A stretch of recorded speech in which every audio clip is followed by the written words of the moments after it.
A mysterious monolith just crashed down from the sky, right into the capital of Urguo. The shockwave was so massive, it shattered the entire island nation in a split second. Instantly, the 5 major world powers of Blue Star locked the whole area down. They sent in their top scientists to figure out what the heck was going on. Fast forward 1 year, we're in Hengcheng, Huaxia. This red-haired dude is messing with his friend. Yo, Lin Luo, check this out. Single 20-year-old girls from Urguo are up for adoption. You gonna get one? Show them some patriotic love. Do it for the glory of our nation. But Lin Luo just stares blankly, completely zoned out. And then, tears just start silently streaming down his face. Lin Luo, dude, why are you crying? Hearing his friend Zhang Wei's voice, Lin Luo snaps back to reality. Wait, why am I at the office? Weren't we in the Age of Chaos? I remember. A year after that monolith crashed, the world turned into this brutal, real-life video game. Everyone awakened their own talents, all with different power levels. We all got to choose a class and unlock insane powers. But at the same time, dungeons, disasters, and monster tides popped up everywhere. Humanity was just trying to survive, using these newfound powers. The old world totally collapsed. Society was gone. It was pure law of the jungle, survival of the fittest. To level up my talent, pulled off, I was out there battling these vicious tiger rank monsters. But then my rivals lured in a ghost captain rank beast, a freaking Yaoling. My brother, he died right in front of me trying to protect me. He used his last breath to get me out of that secret realm. But my enemies were waiting outside. They ambushed and killed me. And all of this happened just because we wouldn't give them our soul crystal. In the age of chaos, being weak is the only real sin. Thinking about all this, Lin Luo asks Zhang Wei, what's the date today? Zhang Wei looks at him totally stunned. It's November 12th, 2025. Duh. Are you dumb or something? Or were you a little too busy last night? A young guy like you needs to chill, man. But Lin Luo has his answer. I've been reborn. I'm back 3 years in the past on the day of awakening.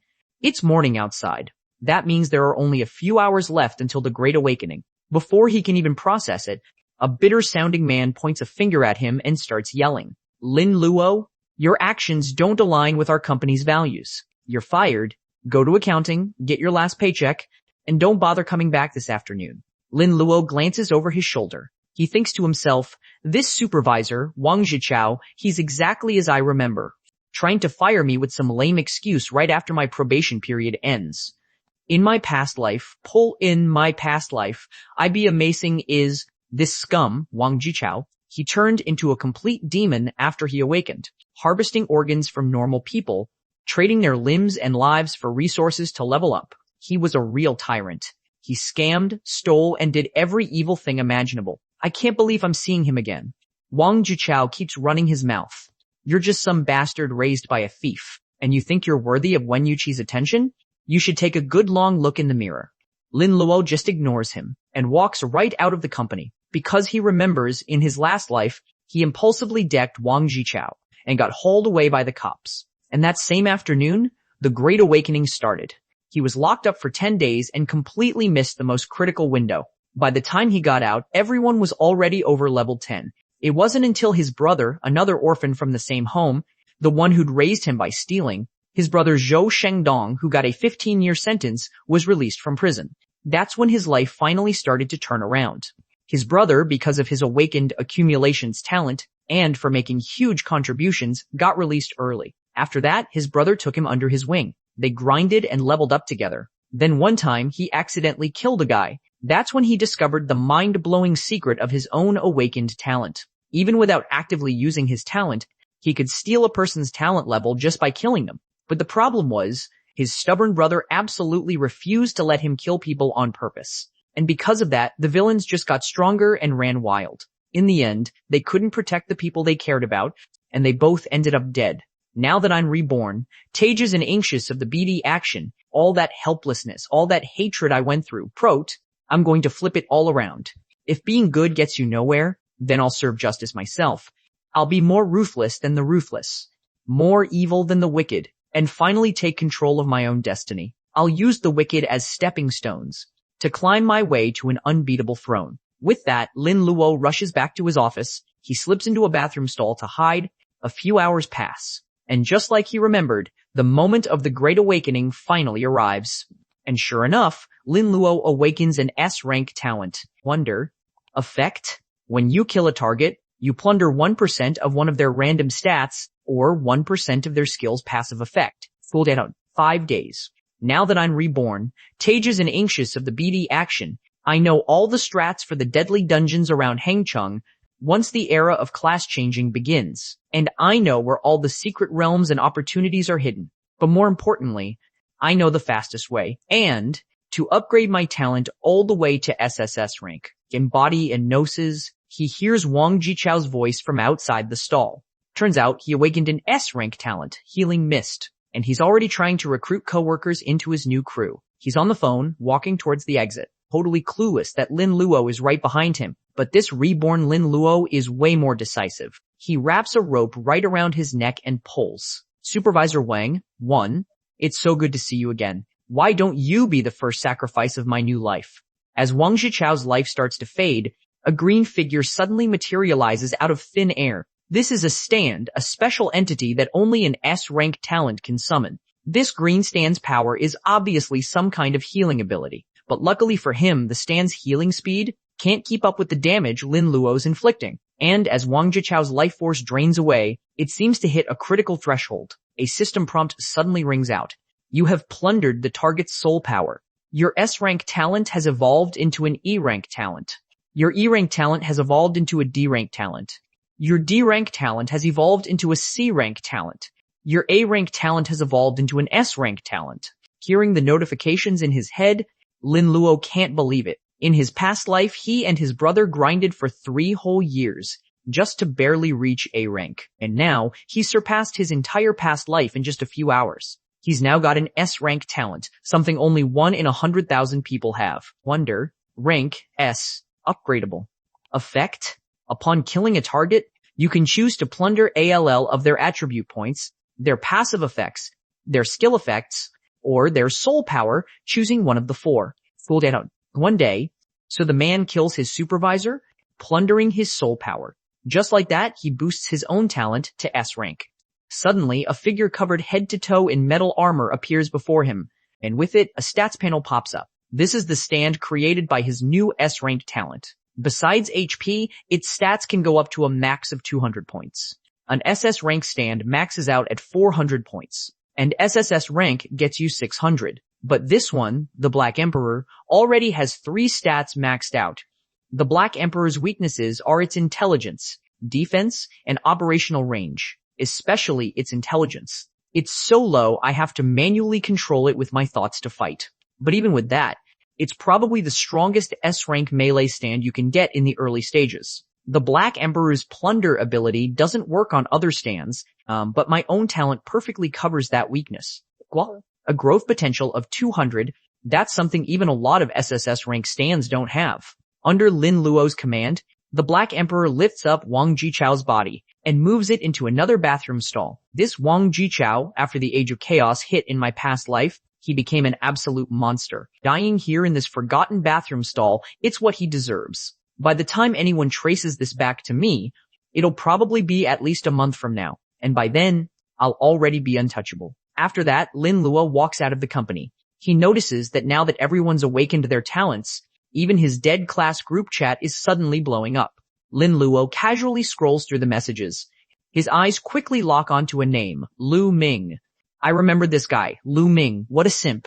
He took out a lot of innocent people and even several inspectors. He even joined that evil faction, the Smiling Watchers.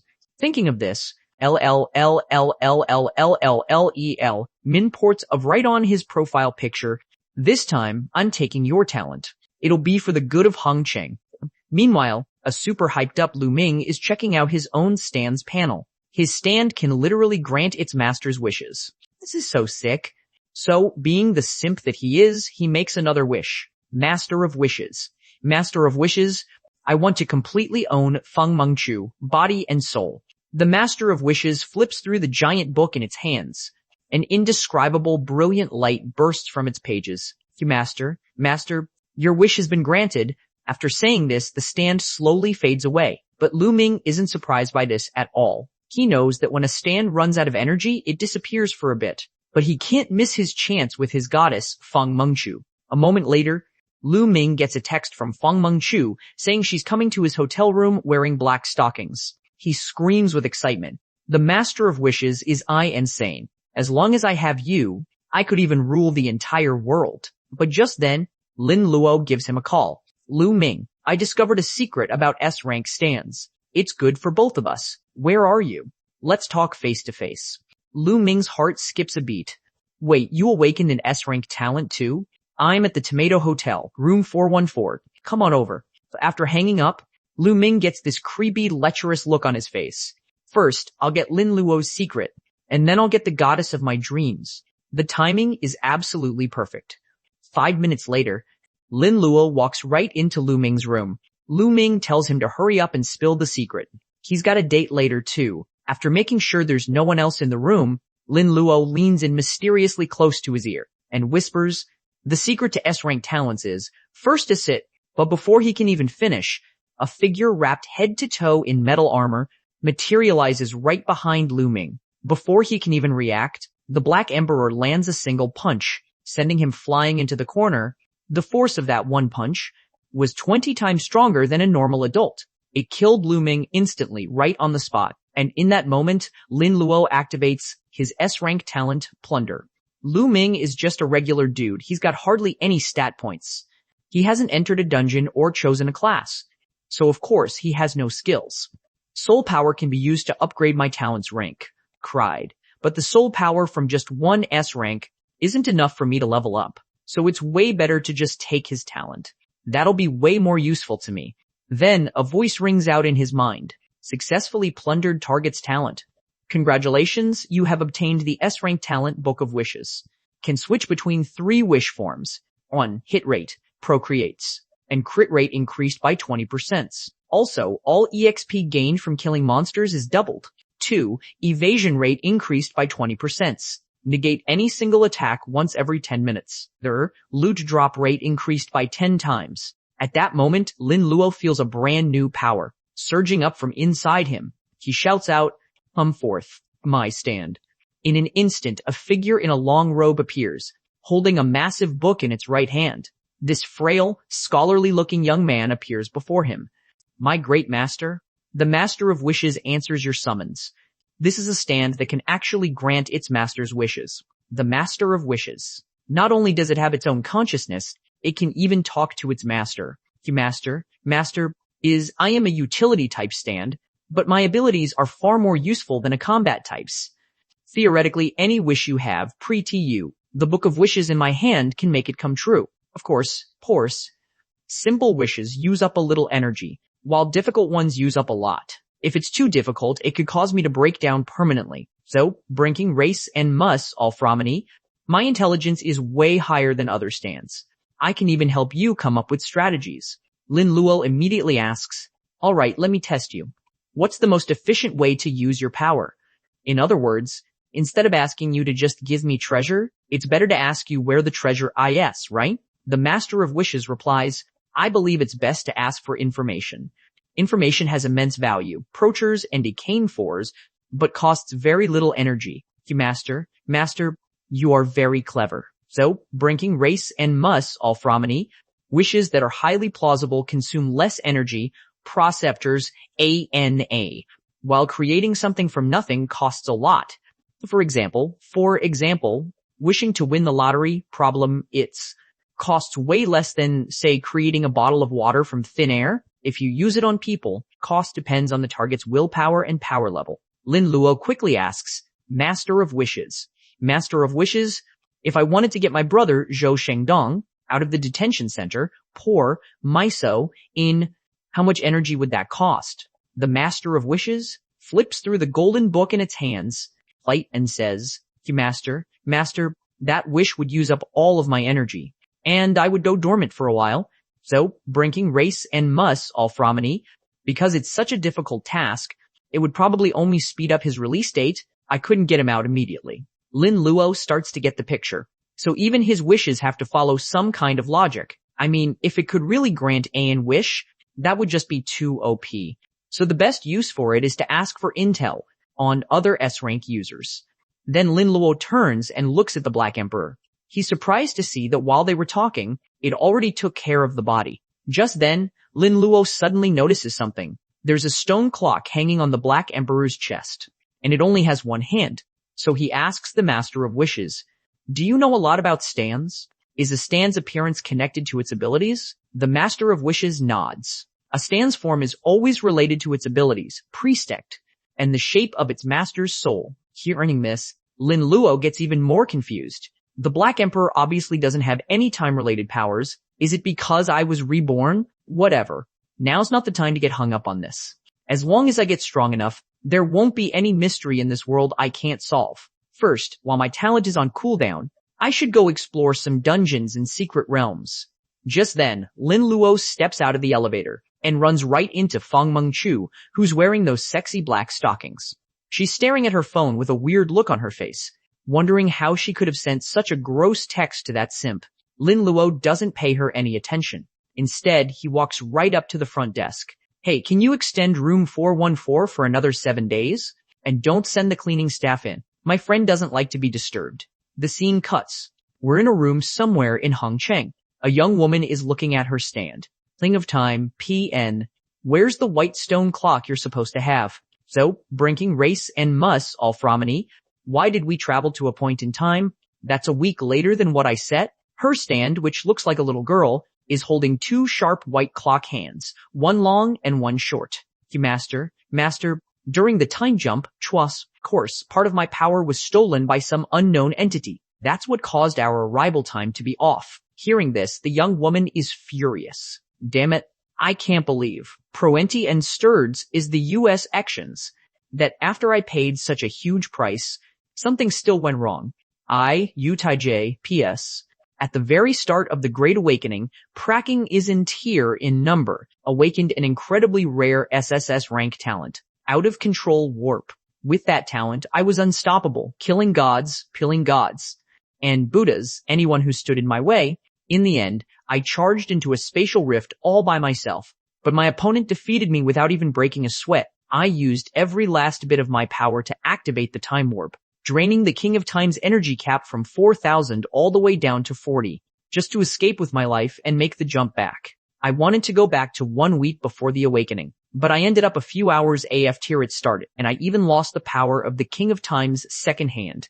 This is just way too many screw-ups. The King of Time closes its eyes, sensing something. Master, I can feel the power of the second hand. It seems to be on someone, right here in Hongcheng. Yu Taijie is surprised and suspicious. Are you sure? Why would your power end up on somebody else? The King of Time replies, it seems like it was forcibly stolen by that person. Master, should we go get it back? Yu Taijie thinks out loud. They were able to steal your power. They must be incredibly strong. You're not a fighter, and you're in a weakened state right now. Let's not rush to find them. Are you sure they're not from the illogical clan? The King of Time nods. Don't worry, Master. My power is definitely inside a human. Hearing that, Yu Taijie lets out a sigh of relief. Then let's go run some dungeons first. We can look for our old teammates while we're at it. First, we'll build up enough strength, and then we'll go settle the score with that thief. They dare to steal from me, Yu Taijie? I'd really like to see who the hell you think you are. At the same time, the officials release an emergency announcement. Enter dangerous dungeons with caution. If you must enter, form a team of 5. During exploration, please be extremely cautious. At this very moment, students can't focus on their studies. Office workers have no desire to work. Everyone is just hoping they can go check out a dungeon. But even though everyone's super hyped and talking a big game, nobody dares to get too close to the dark vortexes. After all, what kind of monsters are inside? Nobody knows. Just then, Lin Luo walks out from the crowd. The people around him start getting excited. He's going in. Quick. Get the camera on him. Finally, someone's brave enough to try. At that moment, Lin Luo calmly walks into the dungeon entrance. This leaves the surrounding crowd completely stunned. Didn't they say you need a team of 5? Why is he going in alone?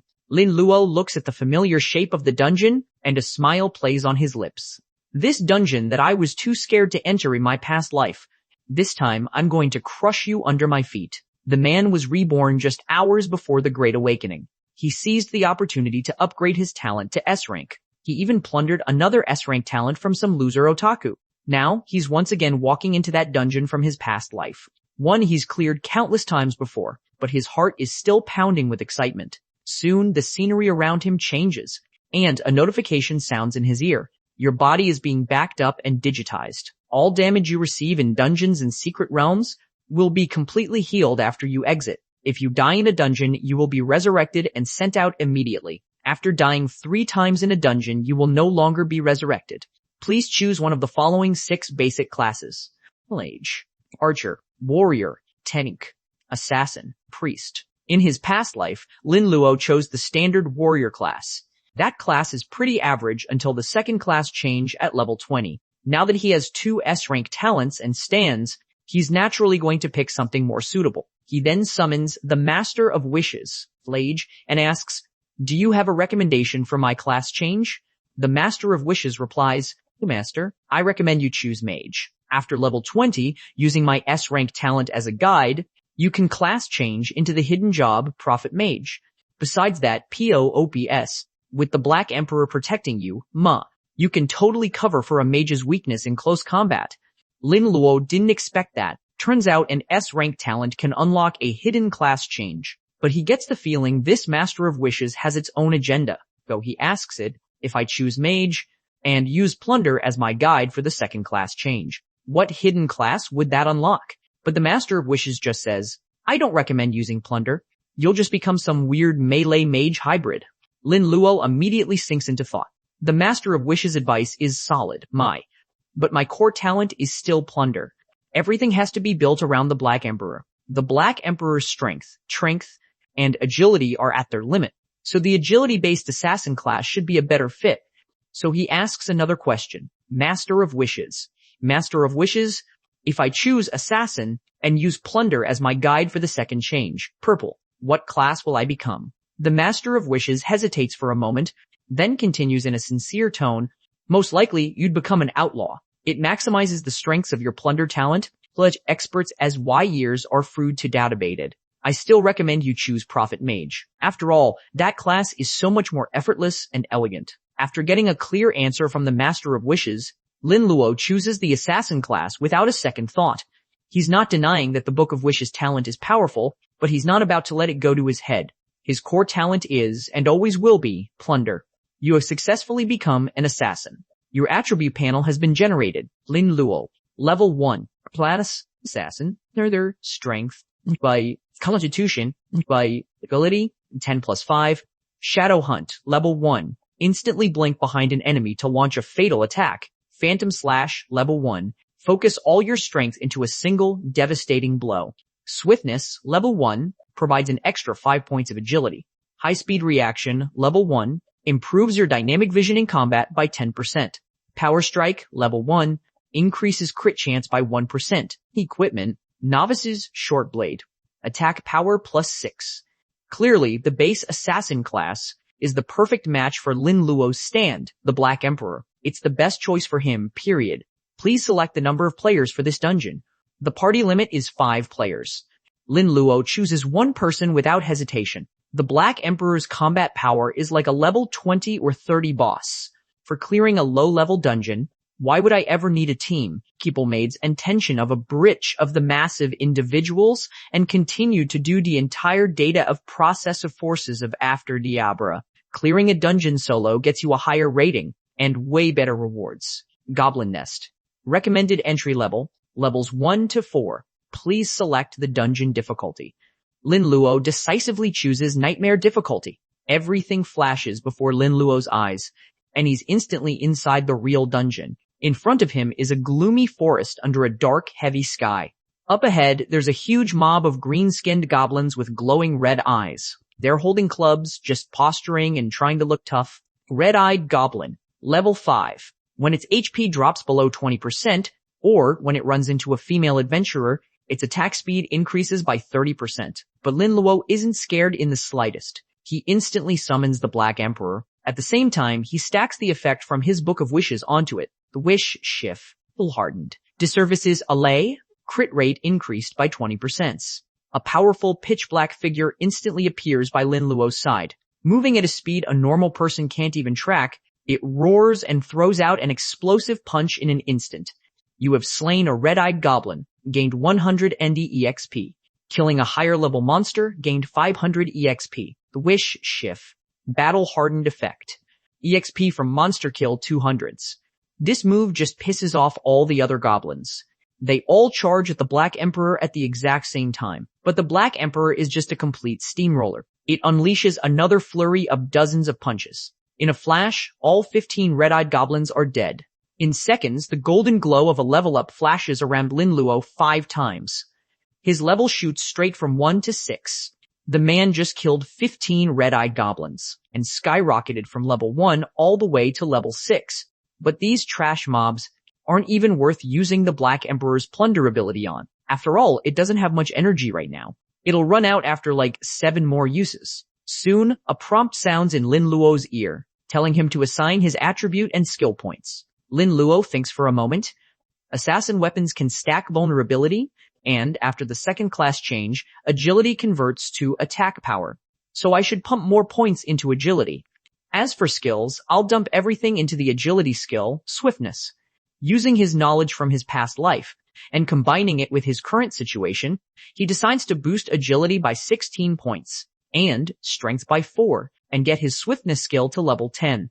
Having been reborn, Lin Luo knows exactly that compared to Shadow Hunt and Phantom Slash, swiftness reduces stamina cost by a whopping 40%.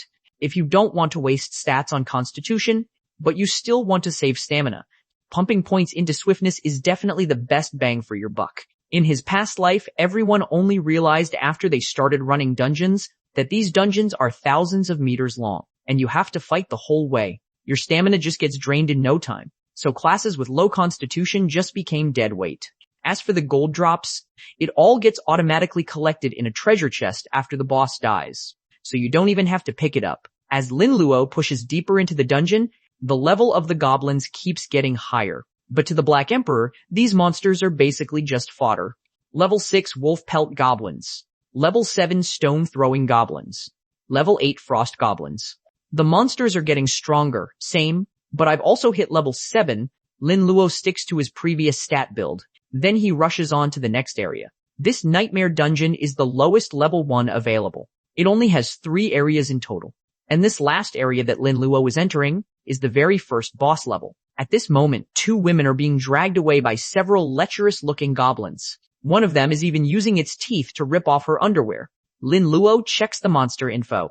Great Goblin, Goblin Shaman, and Goblin. There's a lot of them, but they're nothing compared to the Black Emperor.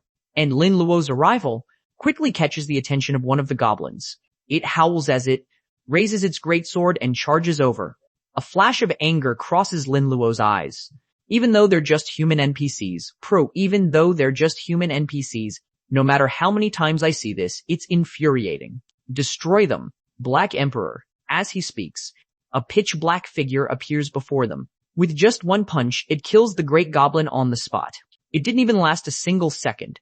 But this alerts the other goblins nearby. They all unleash their flame skills. Green ghostly flames rush towards Lin Luo with a wave of heat.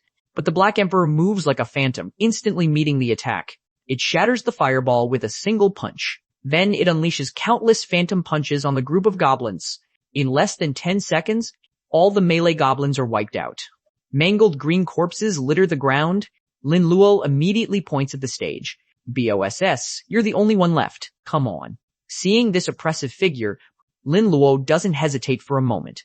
He controls the Black Emperor to take a large stride forward. It shoots forward like an arrow released from a bow. In the face of absolute power, the Goblin Guardian that was just howling a moment ago crashes directly to the ground. The fist print on its face is clearly visible. Lin Luo looks at the helplessly fallen Goblin Guardian and says with a faint smile, "The only good goblin is a dead goblin." This time, he killed a total of 83 goblins.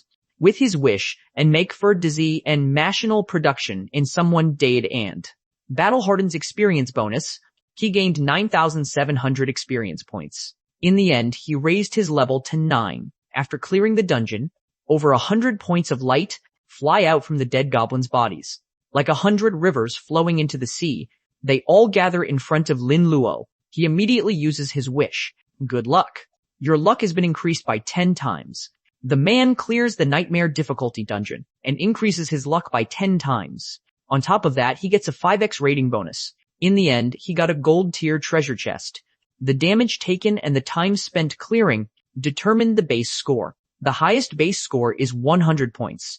The number of people and your own level determine if the base score gets multiplied. If your own level exceeds the dungeon's recommended level, it will actually lower the base score. 90 to 100 points is an A rank evaluation. 100 to 200 points is an S rank evaluation. 200 to over 500 points is an SS rank evaluation. Only a score over 500 can get an SSS rank evaluation. Originally, for this kind of low-level dungeon, even on nightmare difficulty, the best you can get is a black iron treasure chest. But with the power of his wish, he jumped several tiers and got a gold treasure chest. This cheat is just ridiculous. He quickly reaches out to open the chest. Instantly, his eyes are dazzled by flashes of gold, silver, and black light. Besides some things that can only be sold back to the dungeon, the rest of the useful items are high-grade recovery potions. There are also 4 pretty trashy black iron and silver tier equipment. Also some gold coins and a silver tier spellbook. But the quality is honestly too low. The best 2 items are gold tier equipment, and they're perfect for an assassin. Totally worth that 10x luck boost.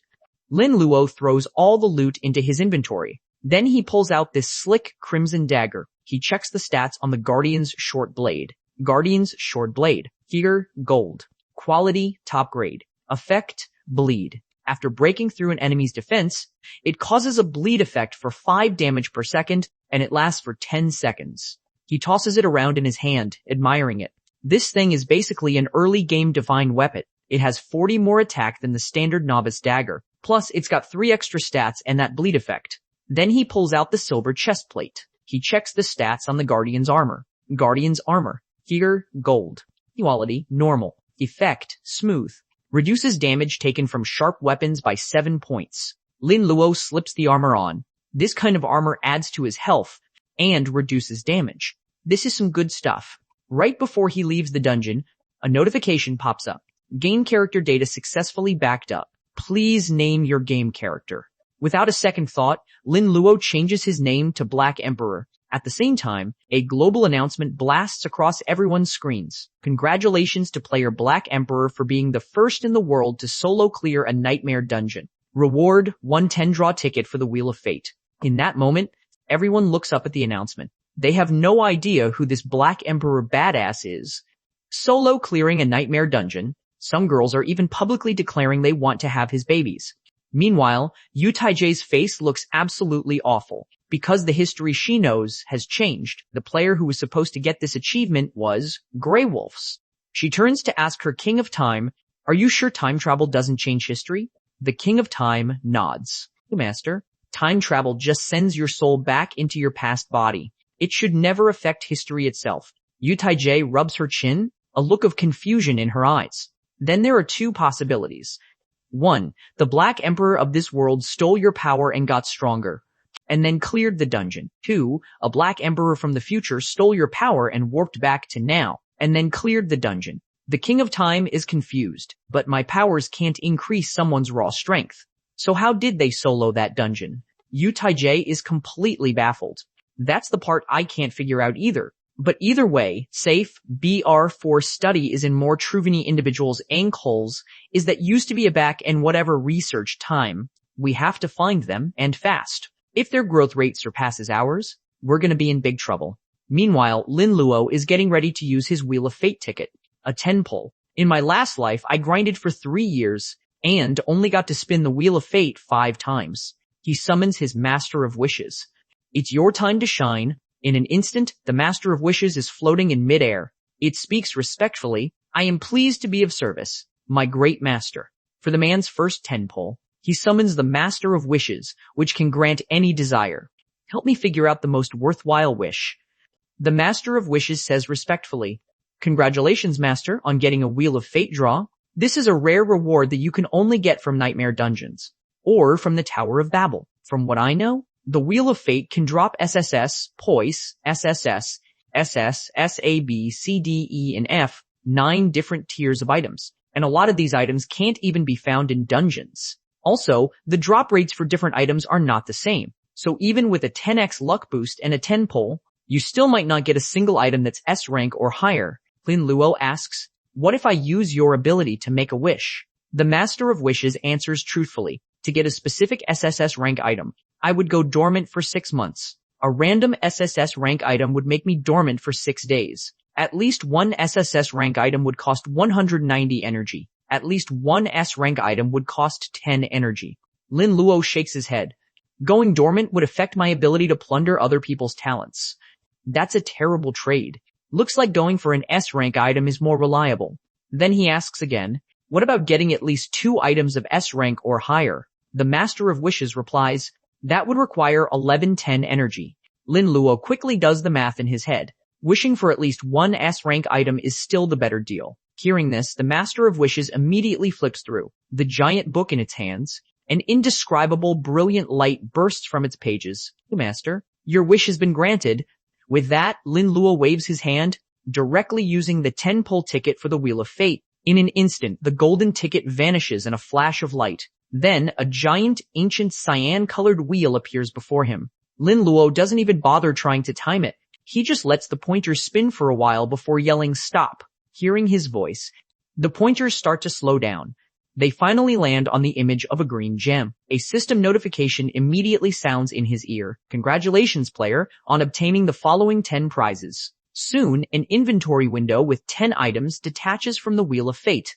It floats right in front of Lin Luo. Lin Luo is overjoyed. A bond crystal to increase my stand's range. A limit crystal to increase my stand's max energy. A berserk crystal for a short-term stand power-up. I actually got all of them. My luck's not bad.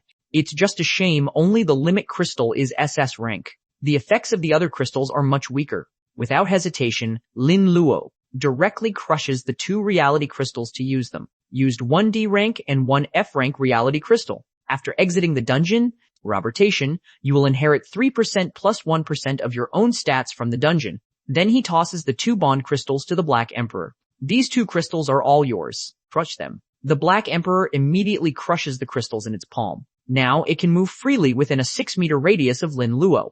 The Soul Crystal is used instantly. The Berserk Crystal and the Longevity Pills can be taken out. Now all that's left are the Energy Star and the Limit Crystal. He deliberately dangles the 2 crystals in front of the Master of Wishes. Who should I give these 2 stand items to? The Master of Wishes looks like it's drooling. It immediately speaks up. Great Master, I suggest you let me have them first. That way, you won't have to worry about my energy levels anymore. Lin Luo smiles and casually tosses the crystals over. Fine. They're yours. The Master of Wishes says respectfully, Great Master, you have truly made a wise decision. It then crushes the floating Energy Star and Limit Crystal. Its maximum energy and recovery speed are both greatly increased. At this point, Lin Luo feels a bit of regret. Not enough reality crystals. I can only take 4% of my stats out with me, and without a space crystal, I can't take the equipment I'm wearing with me. But for now, I can only take it 1 step at a time. As he leaves the dungeon, the equipment he was wearing automatically disappears. When he returns to the real world, there are even more people gathered outside than before, and there's a constant stream of people entering the dungeon. Lin Luo blends into the crowd and quickly leaves. Right now, everyone else's power level is still pretty low. This is the perfect time for me to level up quickly and leave everyone else in the dust. Next up, I should go to the Tower of Babel and snag the world first clear achievement. The number of floors there is infinite. The man was reborn just hours before the Great Awakening. He seized the opportunity to upgrade his talent to S rank. Now, Lin Luo arrives in front of the Tower of Babel. He finds the place is already packed with people. Someone has already made it to the 8th floor. For every 10 floors you're the first to clear in the Tower of Babel, you get 1 Wheel of Fate lottery ticket, and the number of floors inside is infinite. A woman in a lacy strap dress sends him a team invitation. Hey handsome, wanna team up? But Lin Luo doesn't say a word. He just walks towards the Tower of Babel alone. As for teammates, not happening. They would only slow down his clearing speed. As the light and shadows shift before his eyes, 20 half-sized, gray-skinned kobolds suddenly appear inside the tower. The stats on these lost kobolds are pathetically low. Besides their numbers being somewhat decent, there's nothing else worth mentioning. Lin Luo and the Black Emperor jog through the first floor. Congratulations, player, for setting a new global record for clearing the first floor of the Tower of Babel. Your game name, Black Emperor, will be known among players worldwide. Lin Luo walks up the stairs to the second floor. The room looks pretty much the same as the palace before, except now there are some tall, gray kobold statues on both sides. At this, Lin Luo scoffs. Alright, monsters, hurry up and come at me all at once. I'm a busy man. After that, various notifications of him clearing floors sound one after another. In no time, Lin Luo sets a new global speedrun record for the Tower of Babel. And outside the Tower of Babel, the people all over the world who are watching the floor clear records and the clear time records are all going absolutely crazy. He's breaking the record on every floor. And he's doing it solo? Who the hell is he? Right now, Lin Luo has already reached the door to the 10th floor. A warning pops up at this moment. Once you enter the 10th floor of the Tower of Babel, you can only exit after clearing it or dying. Lin Luo already knew this very well. I remember in my past life, the one who solo cleared the 10th floor was Xie Juju. Since I'm here, I might as well take the achievements for the 10th and 20th floors. However, as he enters, unlike the bustling crowds of kobolds on the previous 9 floors, there's only one monster sitting down that's as tall as 4 people. A muscular, kobold-like monster. Kobold Lord Yirfin. He's much stronger than the Goblin Guardian from before. Not only is his HP 6 times higher, his size is also several times larger. The Kobold Lord uses its skill Furious Cleave. Combined with its 4-meter-long greatsword, it shatters a large chunk of the ground. The Black Emperor immediately charges forward. Although it's not large in size, its agility is a full 200 points. It completely overpowers this boss. It easily dodges all of the slashes. It gets right up in front of the Kobold Lord, Yirfin, and then, on its 8-pack abs, it unleashes countless furious fists. The Kobold Lord's long health bar plummets to below 2,000 points in an instant. A shockwave bursts from its body, actually managing to knock back the Black Emperor who was still on the attack. Now, the Kobold Lord enters its berserk state. Red steam starts rising from its body. Its eyes turn blood red. It looks like it's completely lost its mind. Then, it splits its greatsword in 2, turning it into 2 2-meter-long blades. It launches another furious cleave at the Black Emperor, but the Black Emperor's speed is still way superior. Not only does it dodge the attack, it also leaps right behind the Kobold Lord. Before it can even react, the Black Emperor smashes an iron fist right into its kobold head. Even with its berserker rage, the Kobold Lord can't block this fatal blow. Finally, it collapses to the ground, defeated. Then, a global announcement pops up. Congratulations to player Black Emperor for becoming the world's first to solo clear the 10th floor of the Tower of Babel. Reward, 1 10-draw ticket for the Wheel of Fate. The man becomes the first person in the world to solo clear the 10th floor of the tower. At the same time, a new message appears on that mysterious monolith in Erguo. When the first level 20 player on Blue Star completes their second-class change, beast-tide disasters will start appearing in the real world. A female researcher realizes the disasters are coming. I'm afraid the age of chaos is about to start. We have to prepare for the worst. That Black Emperor, can we find a way to get in contact with him? Meanwhile, Lin Luo summons the Master of Wishes. He makes the same wish as last time. Then he uses his 10-pull ticket for the Wheel of Fate. Quickly, a giant cyan-colored wheel appears before him. At the same time, its pointer starts spinning like crazy. On Lin Luo's command, the pointer finally stops on a silver crystal. This time, his luck clearly isn't as good as before. There's only one purple item, meaning only one S-rank drop. But Lin Luo is still pleasantly surprised, because with this space crystal, he can bring items back to the real world. So he crushes the reality crystal without a second thought. Now he can bring 7% of his stats back to the real world. Then he takes the magic crystals for defense and strength, and the 2 life crystals, and gives them to the Black Emperor. But the stat boosts for the Black Emperor this time were way less than what it got from the last 10 pull. In the end, he's left with 2 single-draw tickets for the Wheel of Fate, and 275 Fate Shards. It's more worth it to save up 10 tickets before making a wish. I need to save up more Fate Shards too, so I can trade them for something useful in the shop. And all this gear I can't use. I'll sell it before I head to the next floor. The sooner you sell gear, the more it's worth. And the game currency can be exchanged for real money. Right now, 1 copper coin is worth about 5 or 6 yuan. Equipment is even more valuable. Even black iron tier gear goes for hundreds of gold. So, using an exchange rate of 6 yuan per copper coin, He typed the number 6 into the price field. Then he lists 2 rare silver tier weapons, plus a top grade bronze tier spellbook. He prices them at 2,300, 2,000, and 4,000. But to Lin Luo's complete shock, the gear and the spellbook he just listed were instantly bought out. That's 5 million in real cash. Looks like I underestimated just how many rich people there are in the world. I was too careless. I should have listed them one at a time. Whatever. Farming for gear is easy for me anyway. Next, I'll climb the tower until I hit level 20. With the class change quest, that'll probably take all night. After I get out, I can go steal another S-rank talent, the Smiling Watchers, Porse, the Great Tomb of Nazarick, the 8-Banner Society, Promeneers Society, the Umbrella-less Blades, the White-Red Chain, PA Chain, from the Great Tomb of Nazarick, Brew, the Bloody Witch, and the Wrath of the Glacier from the 10 Guardians, are named Ji Huanying and Lu Jianying respectively. And finally, the officers of the Smiling Watchers, Zhou Yu, Wu Jinming, and Guo Tao. They're all powerful users who awakened S-rank talents. After I kill these guys, some birds, I can head to the City of Sin. That place is a pit of scum. It's full of villains whose sins couldn't be redeemed even if they died 1,000 times. As for the people who got me and my brother killed, they were probably just 3 hired guns. They didn't have S-rank talents. Once I'm done with the important stuff, I'll hunt them and the people behind them down and get my revenge for my past life.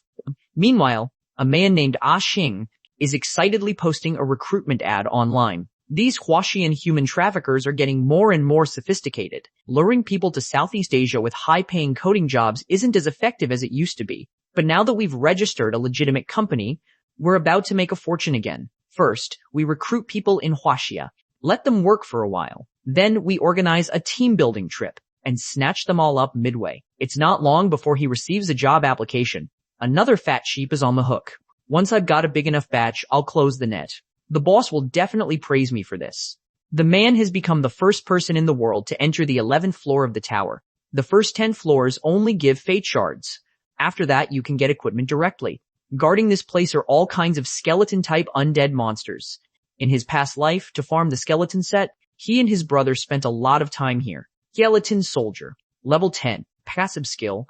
Tetanus Slash. Adventurers who are hit will lose 3 HP per second. Lasts for 5 seconds. Lin Luo sighs. Black Emperor, get to it. Just try to knock their heads off. Leave the bodies intact.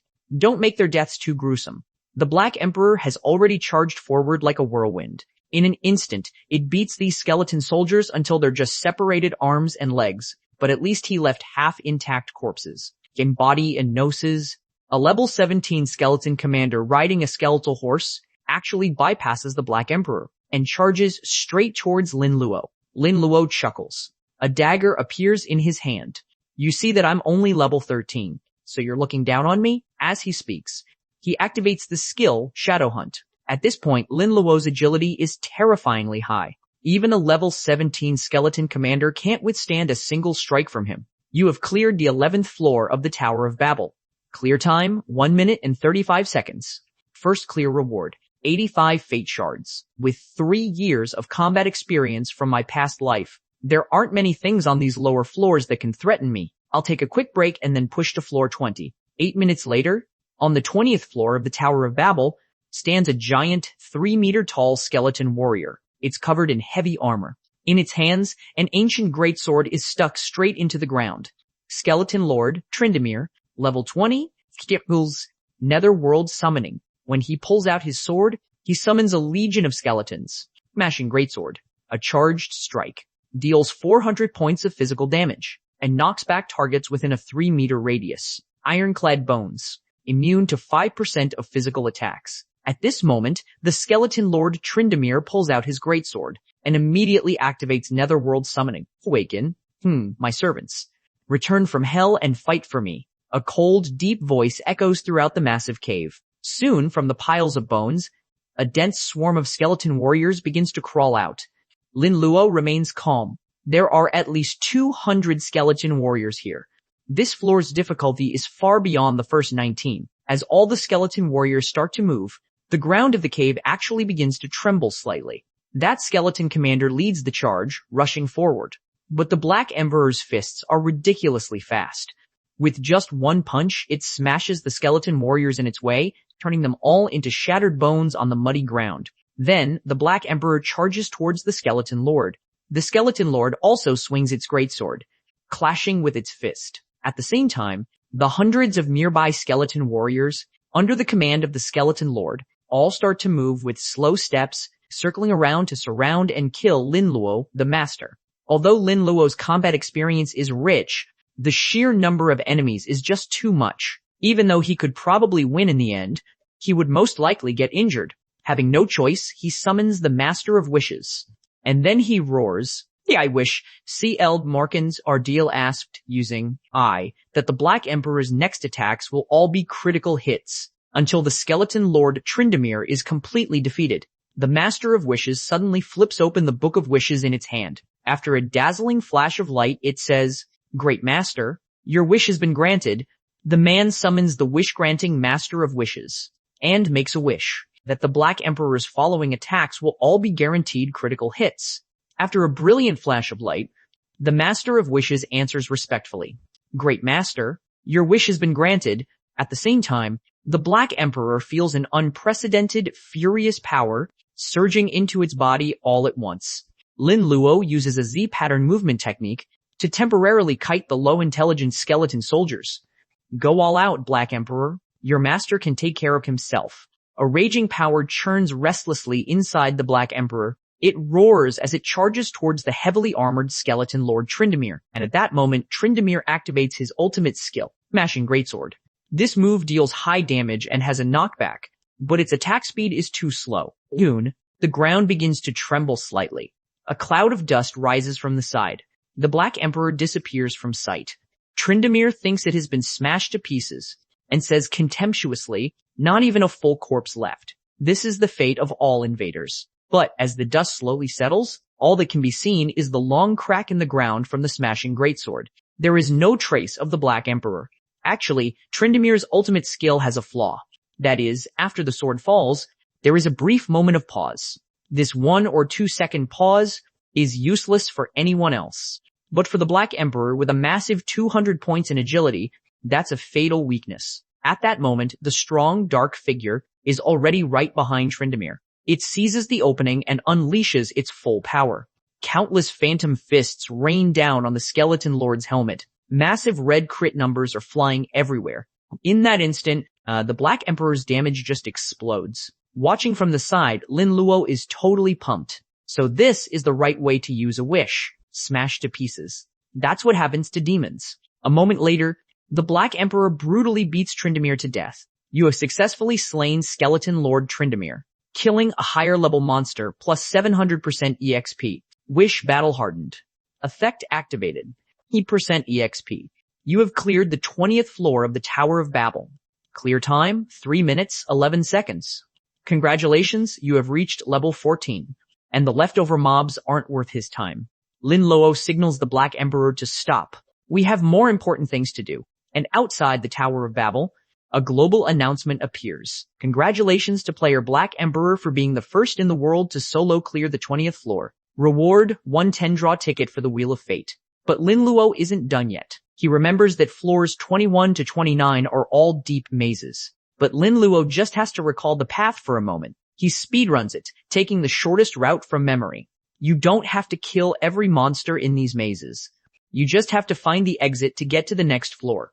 Soon enough, Lin Luo arrives at the 30th floor of the tower. He's also hit level 15. Just then, a system notification pops up. Your level is too low. We recommend you try again later. Lin Luo just smiles faintly. I suggest you don't suggest. Then he has the Black Emperor push open the huge doors to the 30th floor boss. Soon, a minotaur over 5 meters tall appears before him. It's carrying a massive, dark gold saw hammer and slowly walks towards him. Every step makes the ground rumble beneath its feet. Lin Luo, however, is actually pretty excited. A boss of this level is finally worthy of using my active skill. Boss. Plunder. This is the King Minotaur, over 5 meters tall. Minotauros. He looks at the level 15 adventurer before him and taunts him. Foolish human. Do you know what you're about to face? Lin Luo slowly walks in, planted problems, and says, Your palace is actually a giant trap. Am I right? Hearing this, the King Minotaur, who was just looking smug, suddenly falls silent, and Lin Luo stops wasting time. He waves a hand forward. Quote, time to go. Black Emperor. Go have some fun with him. Hearing the command, the Black Emperor clenches its fists and charges. The King Minotaur reacts as well. It suddenly lifts its king's hammer. After a brief wind-up, it smashes it heavily onto the ground. But the Black Emperor's speed is incredible. It easily dodges the move. Rampage dance? According to Lin Luo's past life experience, the mazes on floors 21 to 29 aren't easy to speedrun. But unexpectedly, the Black Emperor had already landed swiftly, causing it to miss completely. The King Minotaur seems to get even more frantic. It immediately counters with a ground shatters. In an instant, a huge cloud of dust, accompanied by an earth-shakingly loud noise, rises and spreads in all directions. Lin Luo watches the dust fill the air, a glint of light in his eyes. In my past life, countless players fell for this massive trap. But I've got my own. Special trick, Master of Wishes. Time to get to work. I'll make another wish. That the Black Emperor's next attacks will all be critical hits, until the King Minotaur is completely defeated. After a flash of brilliant light, the Master of Wishes says respectfully, Great Master, your wish has been granted. At the same time, the Black Emperor seizes the opportunity and launches a fierce assault on the King Minotaur. The high-speed punches, empowered by the Book of Wishes, are explosive. It almost depletes its entire health bar. The King Minotaur quickly snaps its fingers, activating the skill King's Command. My warriors, hear my command. Come and protect me. But a golden glint flashes in Lin Luo's eyes. He instantly activates the skill Plunders. It's time. Black Emperor. Let's get started too. At that moment, on the fists of the Black Emperor, an overwhelming power begins to gather. Plundered 30% of the power of the skill Ground Shatters. Plundered 1,200 points of health. Plundered 5% of the power of the skill Rampage. Plundered 106 points of attack power. Plundered 30% of the power of the skill King's Commands. Plundered 23 points of agility. At this point, the King Minotaur has been completely drained. Its attack speed is pitifully slow. Its attack power is weaker, and its defense is much lower. And the power that was plundered is poured into Lin Luo's body in massive amounts. The feeling of plundering, is just wonderful. His level also jumps straight to 18. In body and noses, continuous roars can be heard from the entrance. Minotaur warriors are angrily charging over. Lin Luo glances back at them. The monsters from the other floors are here. Perfect timing. He then raises his hand, activating the skill he just plundered. Late King's Command. My warriors, hear my command. Fall back. The man steals the King Minotaur's support skill. Thigglemand. King's Command. Facing the charging Minotaur warriors, Lin Luo decisively activates King's Command. Let me try this out. Let's see just how good this stolen skill is. The Minotaur warriors freeze in place. Their actions seem to be interfered with by an external force. A moment later, they all kneel on the ground respectfully, as if they were worshipping a supreme monarch. Meanwhile, in the novice dungeon, the mushroom secret realm, a man projects a giant golden eye. Then, a golden domain instantly spreads out in all directions. All of you, kneel before me. As he speaks, a level 8 Mushroom King drops to its knees. No matter how hard it struggles, it can't get up. It seems to be suppressed by some invisible force. At that moment, a delicate-looking youth steps out from the team and says respectfully, So this is the SS rank talent, Emperor's Gaze. I've heard so much about you, Mr. Grey Wolf. But in her mind, she's thinking, if I can get his help, I can definitely defeat the Black Emperor. Grey Wolf's expression suddenly changes. Who are you? Why aren't you affected by my Emperor's Gaze? The delicate-looking youth replies, My name is Yu Taijie, a person who stands outside of time, and a person who can make you even stronger, she says, extending her hand in a friendly gesture. Grey Wolf frowns. A person who stands outside of time? Then why have you come looking for me? Seeing that he's not moved, Yu Taijie takes the initiative and grabs his hand. Because I need your help. Because you're the only one who can make monsters kneel. And on the other side, the Minotaurs have temporarily dropped their weapons and are all kneeling before Lin Luo. They shout in unison, Greetings, Great King. But Lin Luo doesn't spare them because of this. Every single Minotaur is a big chunk of experience points. Black Emperor. Go. At that moment, the Black Emperor charges into the Minotaur crowd like a whirlwind. It continuously throws out furious iron fists. Every Minotaur is unable to move due to Lin Luo's command. They're all kneeling in place like lambs to the slaughter. Soon, notification sounds ring out constantly in Lin Luo's ear. His level skyrockets to 22, and he has successfully cleared the 30th floor of the Tower of Babel. At this moment, outside the tower, a global announcement pops up. Congratulations to player Black Emperor for being the first solo player in the world to clear the 30th floor. This announcement shocked everyone. The 30th floor? Who the hell is this big shot Black Emperor? Lin Luo quickly walks out of the crowd. Next, time for the second class change. A woman is being publicly humiliated like a dog by a man. But Lin Luo is casually eating noodles on the side as if nothing is happening, because these are his former colleagues. In his past life, these people formed a clique and bullied Lin Luo quite a bit. They often called him a bastard behind his back, saying he was picked up by his brother who went to prison. At this moment, the woman is on her knees, humbly begging the man for forgiveness. I'm sorry, Captain. I didn't mean to. I'm sorry. But the man shows no pity for her at all. He immediately stomps on her chest. What's the use of being sorry? Little Ga died because of you. Lin Luo, on the side, pauses for a moment. The man says impatiently, bring her over and keep healing my injuries. The flat-topped man then kicks the woman's butt. Oh, get up. Stop playing dead. The woman is in a bit of a daze. When the supervisor was still around, you guys didn't treat us like this. The flat-topped man pushes the woman's hair aside, like Farid and Jenya, and teases, oh? Still think you're the supervisor's woman? Where is your supervisor now, huh? Seeing the woman being humiliated like a dog, Lin Luo feels nothing in his heart.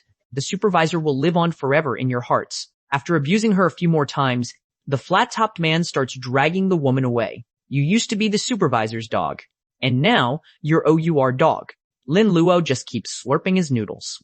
He thinks to himself how close they all used to be. Now that the world has changed, so have their relationships. Right now, the woman is kneeling on the ground, using her priest skills to heal them.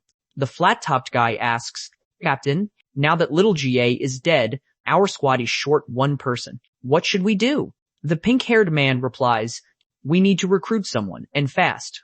We still need to clear the second floor of the tower. But just as he says that, the pink-haired man spots at the next table a familiar figure sitting there. And you gotta admit, the guy is a pretty good actor. He immediately grabs a side dish and walks over. He calls out, long time no see, Lin Luo. Then he acts like they're the best of friends. He throws an arm over Lin Luo's shoulder. My old colleague, where'd you disappear to after you got fired?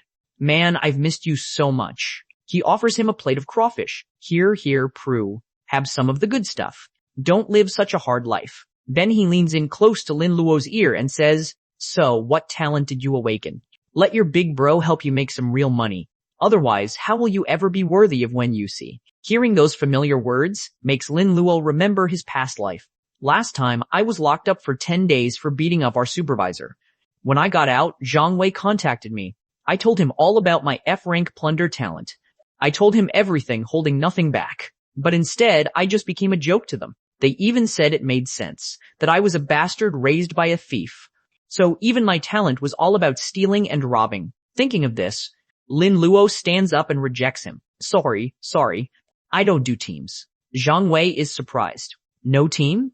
Are you seriously planning to take on the tower by yourself?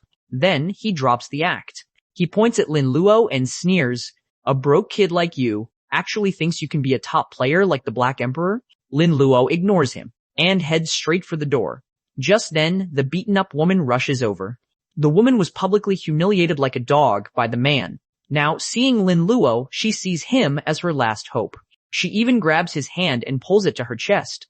Luo, 2SA, please take me with you. But Lin Luo isn't falling for that. He immediately pulls his hand back. You've got the wrong person. I can't help you. Seeing this, Zhang Wei explodes with anger. He strides over, and curses. Well, you damn slut. You'll flirt with anyone you see, won't you? You think for a second that this Lin Luo has the power to save you? Then he violently grabs the woman by her hair. The black-haired man beside them scoffs. I thought Lin Luo's talent was something special. I bet it's not even as high as mine. The flat-topped man chimes in. Aren't he and his brother just a couple of thieves living off the Wen family's charity? What kind of power can two freeloaders have? The Wen family took pity on him, and now he's got his eyes on their daughter. Does he have no shame?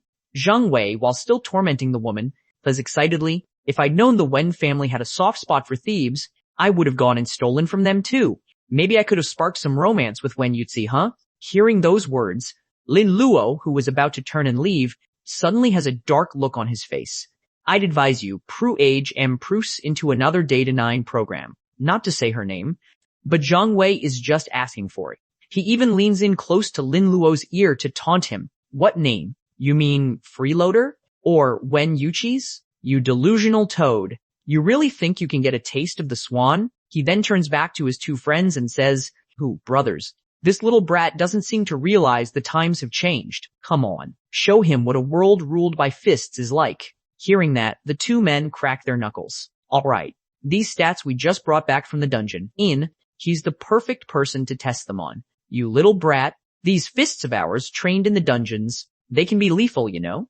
Don't think the cops are gonna help you now. If you don't want to die, get on your knees and call me daddy. At that moment, the flat-topped man throws a punch at Lin Luo.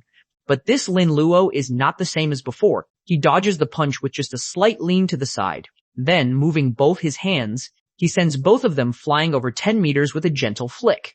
Having lived 2 lives, Lin Luo understands better than anyone, Croes, the principle of a world ruled by fists. The woman is completely stunned.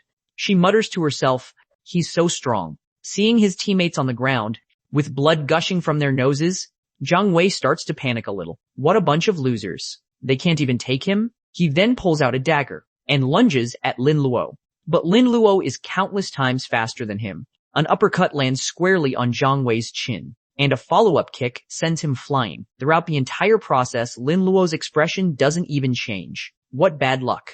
Getting tangled up with them is going to take some time to deal with. A bunch of weaklings. It's dirtying my hands just to hit them. The flat-topped man whispers, how is Lin Luo so strong? What rank talent did he awaken? The black-haired man guesses. It's gotta be at least A rank, right? It might even be S rank. The moment he says that, the two of them kneel before Lin Luo at the same time. Daddy Luo, boy. No, Grandpa Luo, ID. Is your team still looking for people? We can do all the dirty work. Lin Luo says flatly, I already told you, I don't do teams.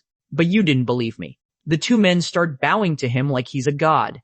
Grandpa Luo, our ears were full of crap. We're sorry. At this time, on the second floor, a white-haired man has witnessed the entire thing. To think that in this little outdoor noodle stall, there would be such a strong person. He is one of the 8 Hall Masters of the 8 Banner Society, I Hong Lian, an S-rank talent awakener. He orders a few of his subordinates. Find one of our smarter guys. And keep an eye on that kid. The man was reborn just hours before the Great Awakening. He seized the opportunity to upgrade his talent to S rank. Not only did he kill his evil supervisor from his past life, he also beat into submission all the colleagues who had ostracized him. The two men are kneeling before Lin Luo, wanting to team up, but Lin Luo just tells them to stay kneeling. When your boss wakes up, that's when you can get up. After saying that, he turns and leaves. However, the woman on the side has also seen Lin Luo's power, and thinks to herself, a man like that is the kind of strong person I want. So she hugs Lin Luo's arm. Brother Luo, back at the company, P.S. Having been reborn, Lin Luo naturally isn't falling for it. He says coolly, let go. The woman tries to seduce him. Brother Luo, take me with you. I'll do anything you want. I'll serve you 10 times, 100 times better. But unexpectedly, Lin Luo is extremely firm. He quickly pulls his hand away. No need. Please have some self-respect. Seeing Lin Luo walk away without looking back, the woman curses inwardly. I'm the office beauty. I'm willing to be with you, and you have the nerve to reject me? At this, the two kneeling men can't help but tease her. Hey, Xiaomei, you think you can seduce just anyone's? Our Grandpa Luo already has Wen Yuchi in his heart. You should just save it. The woman immediately starts screaming curses. In what way am I not as good as Wen Yusi? The black-haired man finds this even more ridiculous. You're not even worthy of carrying Wen Yusi's shoes. The flat-topped man chimes in. You're not even worthy of emptying her chamber pot. Then he creeps closer to the woman. Lin Luo is gone. There's no one left to protect you now. Although he says that, the man's hands are shaking uncontrollably. It turns out Lin Luo had hit them too hard earlier. They can't use any strength right now. Noticing their bodies trembling slightly, the woman even starts to snicker. My chance for revenge is here. As she says that, she slaps the man across the face. This girl is pretty interesting. Another person also thinks the girl isn't bad looking. Bai Honglian smiles. Then let's recruit her into the guild. Aren't the brothers always complaining that there aren't enough female players in the guild? Also, ask her for information about that kid from earlier. If we can find his weakness, he'll be easy to handle. At this moment, the woman has already knocked both men down and is standing on top of them. Lin Luo. Sooner or later, I'll be stepping on you too. Just then, a man hands her a brochure and says, "Excuse me, miss. Have you heard of our 8 Banners Society?" The woman is taken aback. The 8 Banners Society? Isn't that a really famous player guild? The man is very polite. Our guild is currently scouting for players with potential. I was wondering if you would be willing to join us. The woman nods again and again. I'm willing. I couldn't ask for anything more. Then she decisively signs her name on the brochure. She thinks to herself, Lin Luo, oh, Lin Luo, oh, Lin Luo. Look at how a real top-tier guild acts.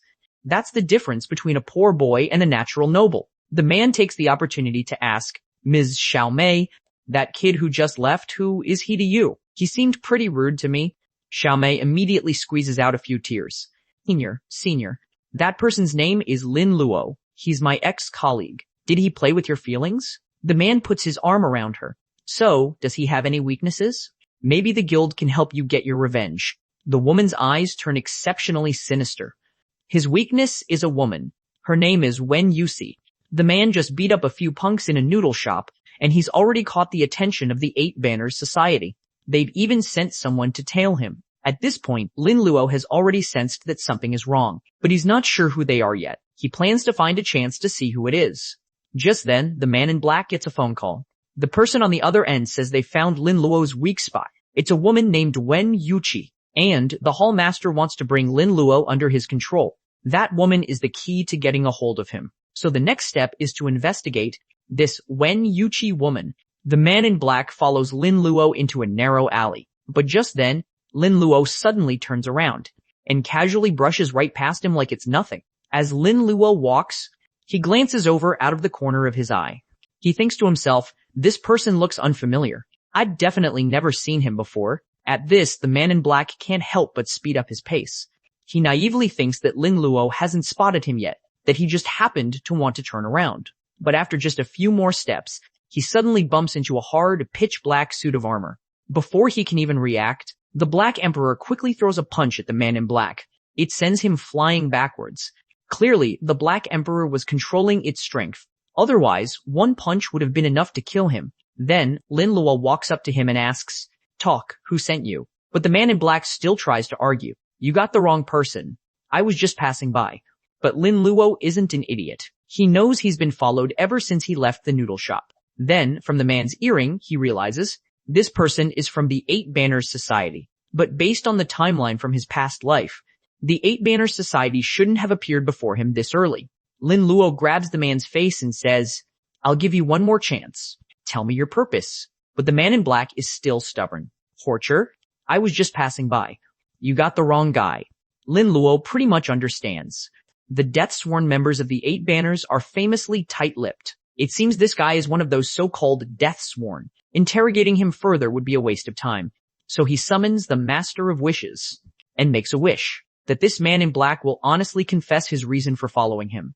The Master of Wishes then waves the staff in its hand and says gently, "Great Master, your wish has been granted."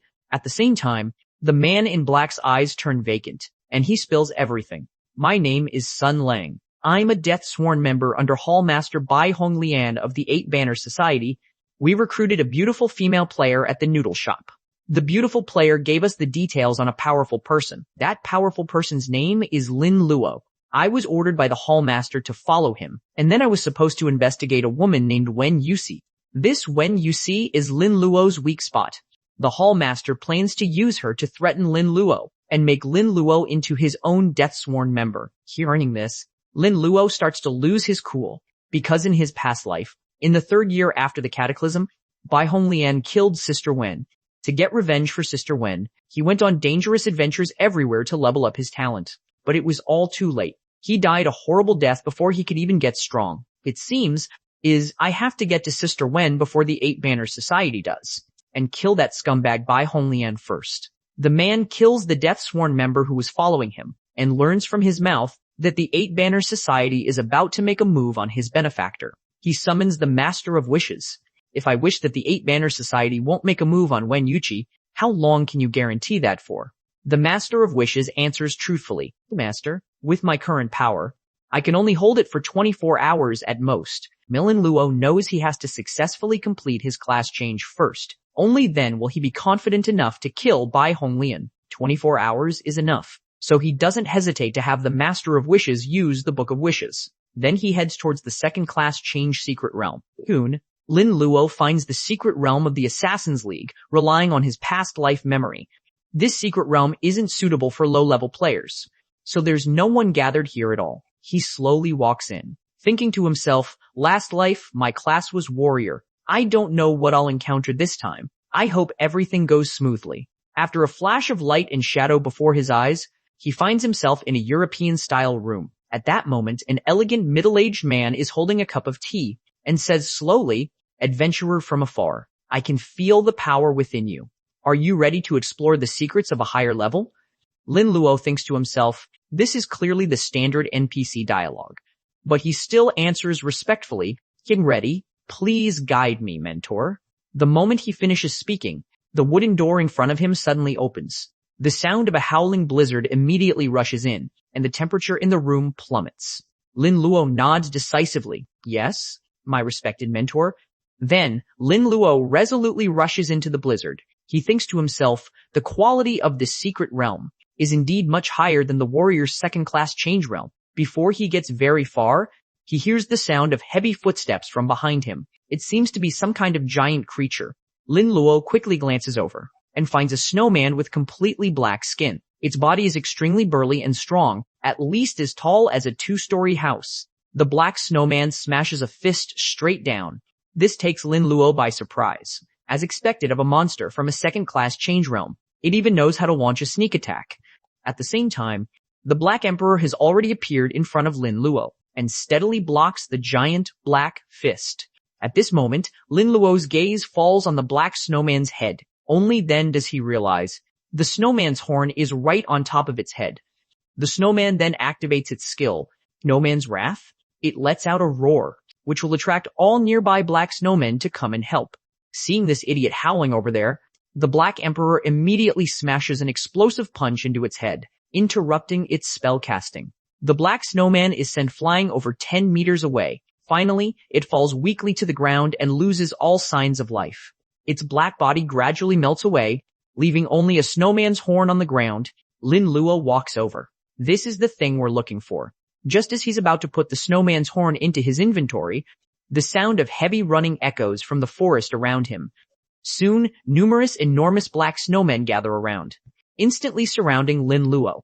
So that snowman's roar skill was actually useful after all. Here they come, here they come. Lin Luo finally faces his assassin's second-class change quest. He had only just killed a single lone black snowman, and it immediately drew all the black snowmen from the entire forest. And strangely enough, whenever these black snowmen get angry, they all turn white. Seeing this, Lin Luo pulls his dagger out from his spatial inventory. The number of these snowmen is just too great. He knows it'll be hard for the Black Emperor to handle them all alone. Black Emperor, are you ready? The Black Emperor replies, or A. Soon, with the two of them working together, the black snowman at the very front is killed on the spot. Their speed isn't that fast. If we focus our attacks, we can take them down one by one. A moment later, these black snowmen are dying one by one under Lin Luo's sharp blade. Black snowman, white snowman, I don't care. As long as they give me a snowman's horn, that's all that matters. But just then, a white snowman suddenly appears in front of Lin Luo. It raises both its arms, about to smash down on Lin Luo. But the Black Emperor's speed is absurd. It appears directly in front of the snowman, and smashes a punch right into its meaty fist. The snowman feels a sharp pain in its right hand. Then it sees Lin Luo's figure flash by like lightning, and its left hand also starts to throb with pain. When it comes to its senses, it realizes that a small chunk of both its arms is missing. At this moment, Lin Luo shouts while running, Black Emperor, send me up. Although the Black Emperor has low intelligence, it still has a deep frock with its master. The Black Emperor kneels on one knee and clasps its hands together, steadily catching Lin Luo's foot. Then it forcefully throws him upwards. Empowered by the Black Emperor's strength, Lin Luo shoots forward like a missile. Eat my blade again. In just an instant, Lin Luo slices the armless white snowman in two, obtained one snowman's horn. However, the moment Lin Luo lands, he activates the skill Ground Shatters. This is the skill he plundered from the King Minotaur. It immediately throws the surrounding white snowmen into chaos. At the same time, Lin Luo turns back and yells at the Black Emperor, "While they're stunned, take them all out for me." As he speaks, the Black Emperor's skill, Rampage Dance, activates. Its attack speed is greatly increased at this moment. This is also a skill it plundered from the King Minotaur. The next moment, the Black Emperor's furious figure pierces straight through the white snowman in front of it. The scene is extremely terrifying. Then, the white snowman falls with a thud, and its head has snapped off. Obtained one snowman's horn. Lin Luo opens his inventory. He sees that the number of snowman's horns he's collected is way more than what he needs for the quest. But these snowman monsters just keep coming endlessly. It feels like he can never finish killing them all. So where exactly is the problem? Meanwhile, deep in the forest, a penguin king wearing a crown is sitting on an ice throne sipping red wine. Foolish human. Watch how this king is going to tire you to death. This penguin, wearing a tiny golden crown, is sipping his red wine, but then he suddenly goes wild. He raises his wine glass and shouts, "Return, my black snowman souls." In an instant, the snowmen that Lin Luo had killed, a transparent ice crystal flies out of each of their bodies. Lin Luo subconsciously tries to grab one, but to his surprise, the crystals just break apart on contact. They all slip right through his fingers. Then they all start gathering in a single direction. Lin Luo watches with a curious look on his face. He has no idea what's going on. Meanwhile, the Penguin King gathers all the snowman souls into his hand. They form a smooth, dazzling orb of energy. Be reborn, my black snowman warriors. As he speaks, the orb of energy shoots back towards Lin Luo's location. It blasts a huge crater in the snow. As the surrounding snow settles, the crater suddenly begins to rise. Soon, a pitch-black snowman rises from the ground. Judging by its size, this reborn snowman seems even stronger. But that smooth, dazzling energy catches Lin Luo's eye. Is that orb of energy what's bringing the snowmen back to life? I get it. No wonder these snowmen are endless. I can't kill them no matter how many I take down. So that's how it works. He then slides right under the black snowman's legs and runs towards the source of that energy. But the black snowman behind him gives relentless chase. Having no other choice, Lin Luo orders the Black Emperor to carry him. At this point, the Penguin King has sensed that something is wrong. He immediately uses the skill King's Cry for help. Black snowmen, quickly come to my aid. Seeing this, Lin Luo, to prevent him from summoning more snowmen, directly orders the Black Emperor to throw him to the top of the hill. After receiving the command, the Black Emperor treats Lin Luo on its shoulder like a shot put, and forcefully throws him over. Almost at the same time, Lin Luo pulls his dagger out from his spatial inventory, and a phantom slash lands on the Penguin King's body. It slices straight from the top of its head down to its crotch. It brutally splits the Penguin King in two. A notification pops up. Obtained one Penguin King's beak, plus those 30 snowman's horns. Quest complete. After that, the black snowmen that were just chasing Lin Luo all melt into puddles of snow. Looks like you really do have to capture the king to capture the thieves. Afterwards, Lin Luo returns to the class change quest area. He hands over the quest materials. The mentor nods. Not bad, not bad. Your strength has earned my recognition. These 3 cards are the normal second class changes for an assassin, rogue, the Windwalker, and Apostle of Darkness. But your potential goes beyond this. There are more powerful hidden classes. Are you willing to give it a try? But Lin Luo doesn't even think about it. He immediately answers, "Of course I'm willing." In truth, he came here specifically for the hidden class, but the mentor's expression is uncertain. He says, "But if you fail the class change, you might die. Are you still willing? Just how dangerous is the hidden second class change? If you fail the class change, people can die." Lin Luo was already expecting this. The second class change is extremely important. No matter how big the risk, it's worth it. Even if I die, I'm willing. Hearing that, the mentor bursts out laughing. As expected of the first adventurer I've met, I like your recklessness. Lin Luo secretly makes a resolution. If others could get a hidden class in my past life, then I, Lin Luo, can do it in this one. Just then, the mentor shatters the space before him with his hands. His laughter turns particularly sinister. It's too late for you to regret it now, because there's no turning back. I will send you into the void. All the hidden classes are in there. Choose to your heart's content. Soon, Lin Luo's surroundings begin to change. His consciousness enters an unknown void. Here, it's as if all 5 senses are gone. Time itself seems to have lost its meaning here. In a daze, Lin Luo feels as if only a moment has passed, but it also feels like a very, very long time. What he sees is an endless number of worlds flying rapidly past his eyes. He can't hold back and walks forward, but unexpectedly he kicks a step. Immediately, a pillar of red light rises before his eyes. An immense and majestic power spreads out at this moment. Lin Luo subconsciously takes a few steps back and realizes that there isn't just one pillar of light. There are several other pillars of different colors around him, so he reaches his hand into it. Soon, a stream of information floods into Lin Luo's consciousness. This is the outlaw class that the Master of Wishes had recommended. He then reaches his hand into the blue pillar of light and finds that in terms of both stats and specializations, this Shadowless's class is stronger than the outlaw. Lin Luo suddenly has a pleasant realization. The color of the light pillar represents the quality of the class.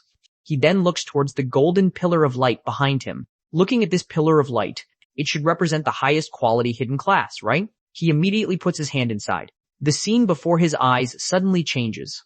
A peerless swordmaster is dancing with his sword's energy, slicing all the surrounding enemies in two. Tempest Swordmaster. Legendary class. Seeing the word legendary, even the usually calm Lin Luo's jaw drops in shock.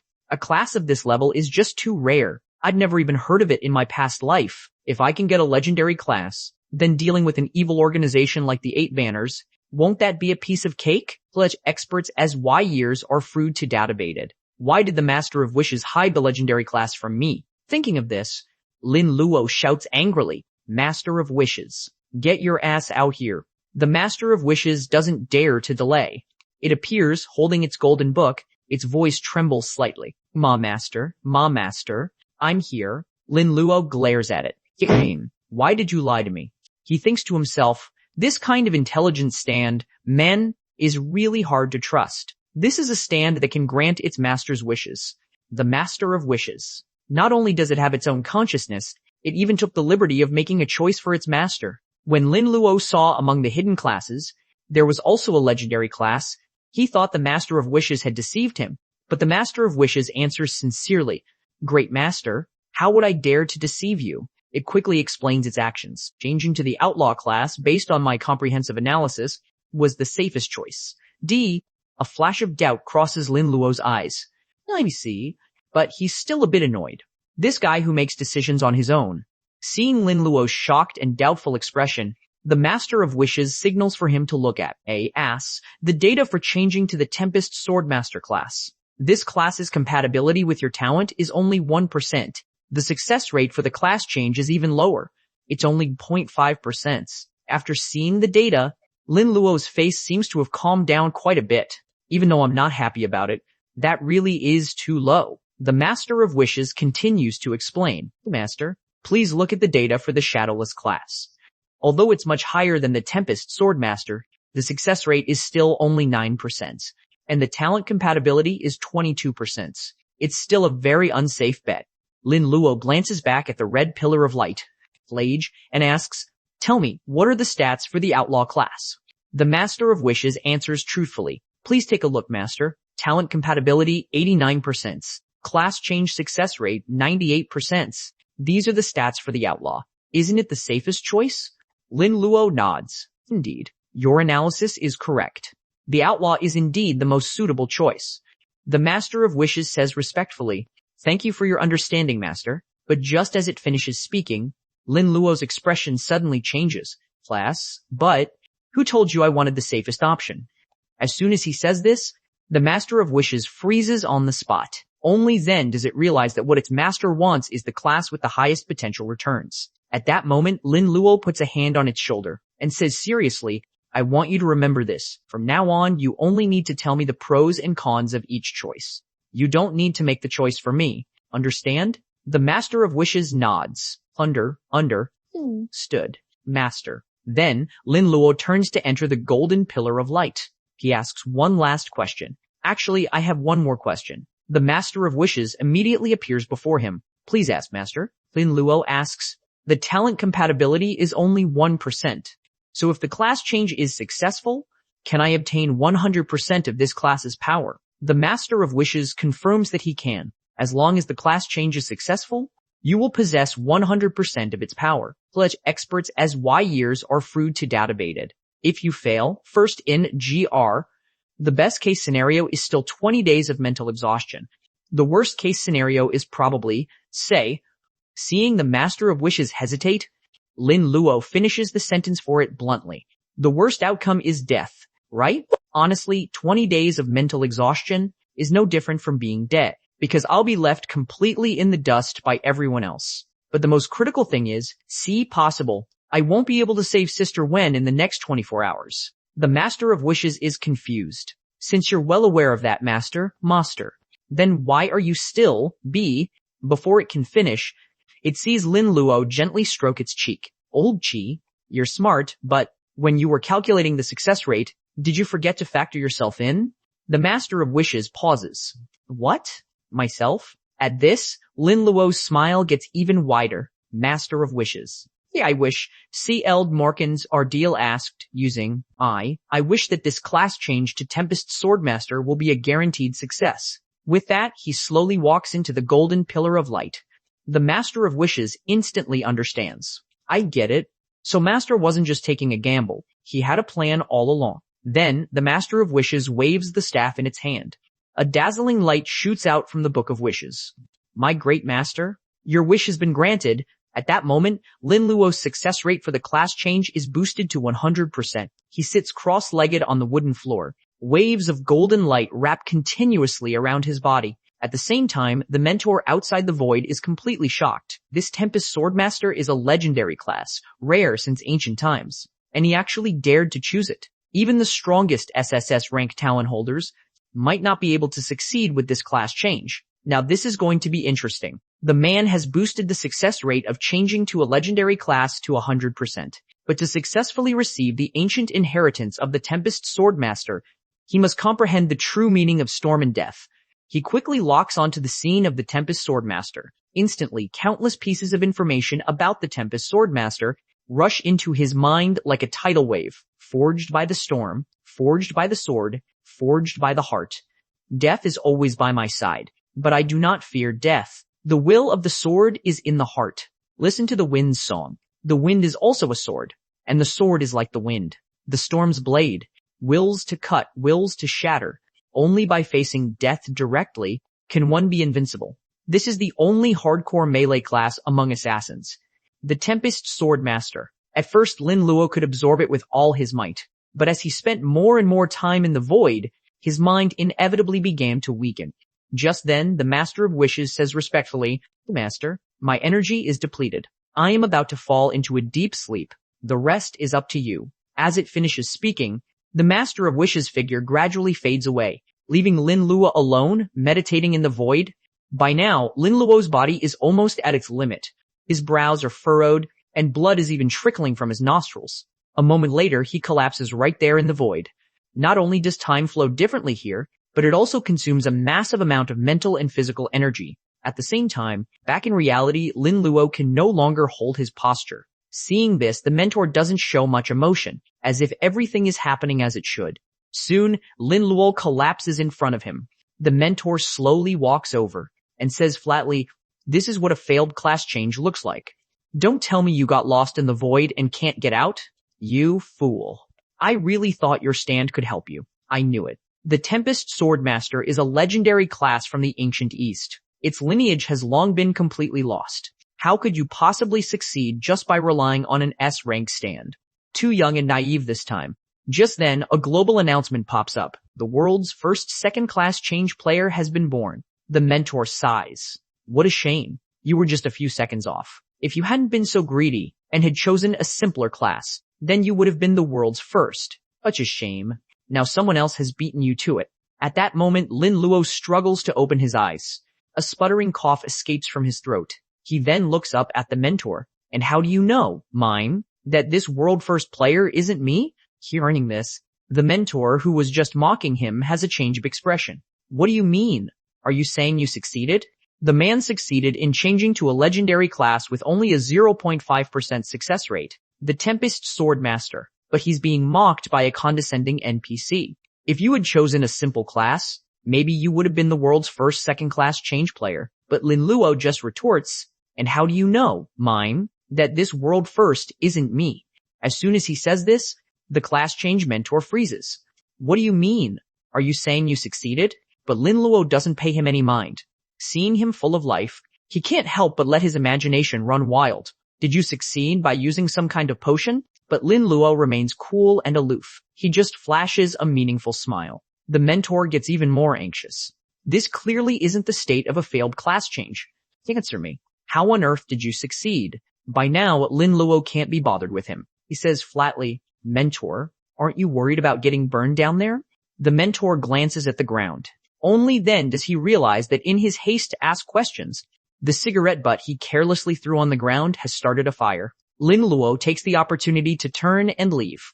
Now that I've successfully changed classes, there's no need to waste any more time with him. Now that old Chi is asleep, after I kill Bai Honglian, I have to quickly find a way to save old Chi. When Lin Luo walks out of the class change secret realm, he finds that it's much quieter outside. It turns out that it's already nighttime. The class change took a total of 5 hours. There isn't much time left to kill Bai Honglian. I have to get it done within 19 hours.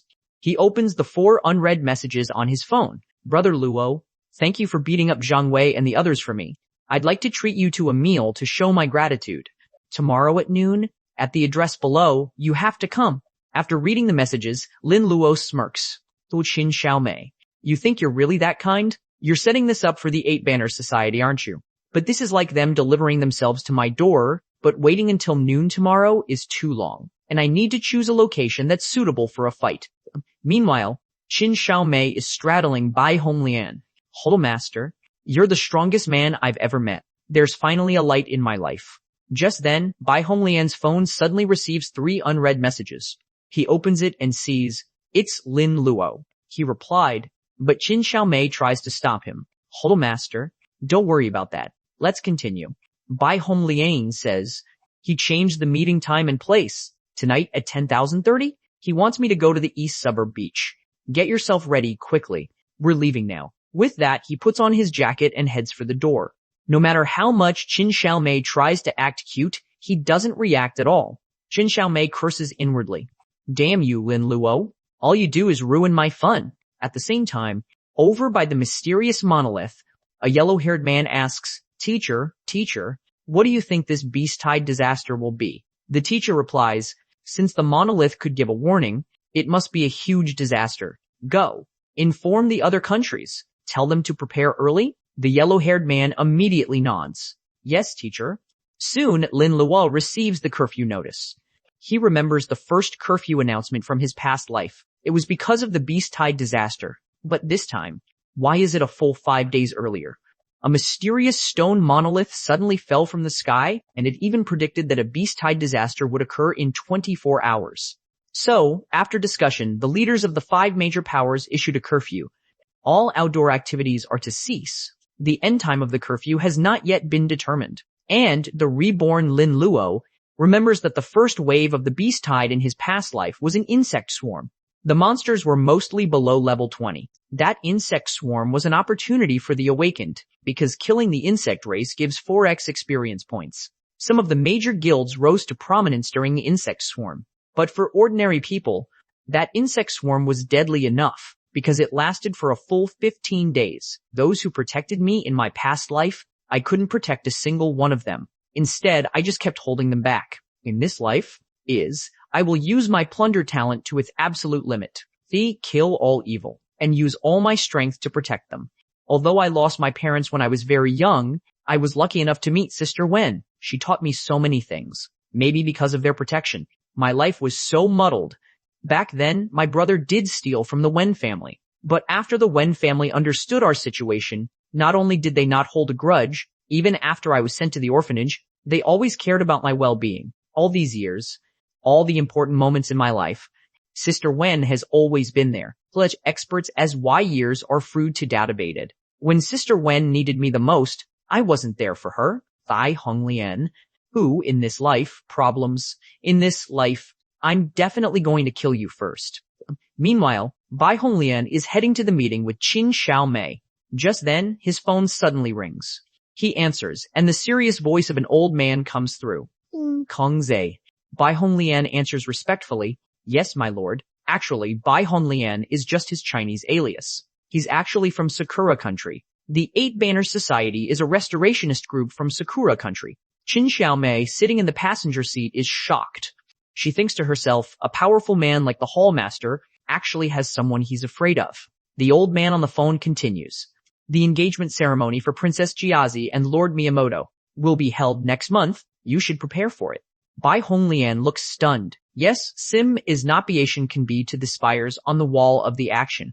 Lord Miyamoto has awakened an SSS rank talent. He is our greatest hope for restoring our nation. US ranks must also diligently collect soul crystals and strive to upgrade your talents as soon as possible. Bai Honglian breaks out in a cold sweat. He replies, "Yes, my lord." After hanging up, his hand can't stop shaking. Miyamoto Musashi, Prazash, you dare steal what's mine? Princess Jiazi is mine, and the Eight Banner Society will be mine too. Within 1 month, I must reach SSS rank. I need a massive amount of soul crystals. People with some ability, like Lin Luo, will all become my crystal miners. Thinking of this, he says to Qin Xiaomei, starting tomorrow, I'll give you a group of men. You'll be in charge of monitoring Wen Yusi. Once we have control of Wen Yusi, it doesn't matter if Lin Luo is willing or not tonight, he'll have to work for me. I won't show my face later. When you see that Lin Luo, I don't need to teach you what to say, do I? Qin Xiaomei nods slightly. Don't worry, Hallmaster. I will definitely bring Lin Luo into the Eight Banner Society. Bai Honglian laughs. You're a smart girl. Show me everything you've got. The woman wanted to cling to the main character's leg, saying she was an expert in any position and guaranteed to serve him until he was begging for more. But the reborn Lin Luo knew her true, slutty nature, so he just walked right out the door. Full of resentment, Qin Xiaomei joined the Eight Banner Society, and even swore to make Lin Luo regret it for the rest of his life. So, that evening, she deliberately arranged to meet Lin Luo at a secluded beach. She thought, even the Hallmaster of the Eight Banners was conquered by me. I refuse to believe I can't handle you, Lin Luo. So, while showing off her seductive charm, she pounces towards Lin Luo. Lin Luo, who was lying on the ground, is startled. He immediately sits bolt upright and quickly scoots back several times. This causes the leaping Qin Xiaomei to fall flat on the ground. Utterly humiliated, Qin Xiaomei flies into a rage. Brother Luo, you hurt me. But Lin Luo isn't in the mood to watch her performance. The hard Johnny and projects as Xing for generations of the braze of sections and Tai Ching. Where is Bai Honglian? Tell him to come out. As soon as he says this, Qin Xiaomei is inwardly shocked.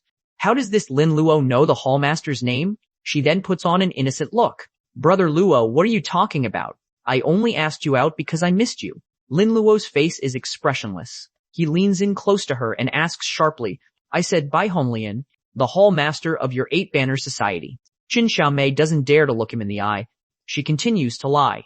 The Eight Banner Society, yes, I've joined, but I haven't met the Hallmaster yet. I've only heard his name. Seeing that she's still putting on an act, Lin Luo turns to leave. I can't be bothered to waste my breath on you. Qin Xiaomei immediately panics. Brother Luo, listen to me. I really haven't met any Bai Honglian, but it's true that I asked you here to invite you to join the guild. The Eight Banner Society is a great backer. As long as you're willing to join, resources, connections, money, you can get anything you want. Seeing that she's still trying to argue, Lin Luo directly makes a phone call. Bai Honglian answers and says immediately, I sent you to follow Lin Luo. Why are you only calling back now? This is the phone Lin Luo took after killing the Death-Sworn member. Lin Luo answers truthfully, because she's already been killed by me. Hearing the unfamiliar voice, Bai Honglian is suddenly startled. What? You're not my man? Are you Lin Luo? The voice on the other end of the phone continues. Come on out, Bai Honglian. I know you're nearby. With that, he hangs up the call, leaving Bai Honglian frozen in place, unable to process what just happened for a long time. And on Lin Luo's side, after hanging up, he throws the phone directly into the sea. Qin Xiaomei, standing to the side, says helplessly, "So you knew everything all along. Your mind is so meticulous. Truly extraordinary. Oh, Lin Luo, join our 8-banner society. I can help you achieve great things." Lin Luo's expression darkens. Great things? Then, Lin Luo lets out a meaningful laugh. "Are you referring to your national restoration plan?" Kong Zhe. As soon as he says this, Bai Honglian immediately shivers. "How do you know my secret?" Lin Luo doesn't explain. Instead, he pulls out his dagger from his spatial inventory. "I can't be bothered to waste my breath on you. All of you people, every single one of you deserves to die." Soon, a strong, pitch-black figure suddenly appears. It clenches its iron fist and sends it flying towards Bai Honglian. This punch is unbelievably fast. The force of the punch creates explosive shockwaves in the air. It seems to tear through the very air around it. Here it comes, here it comes. Bai Honglian's S-rank stand.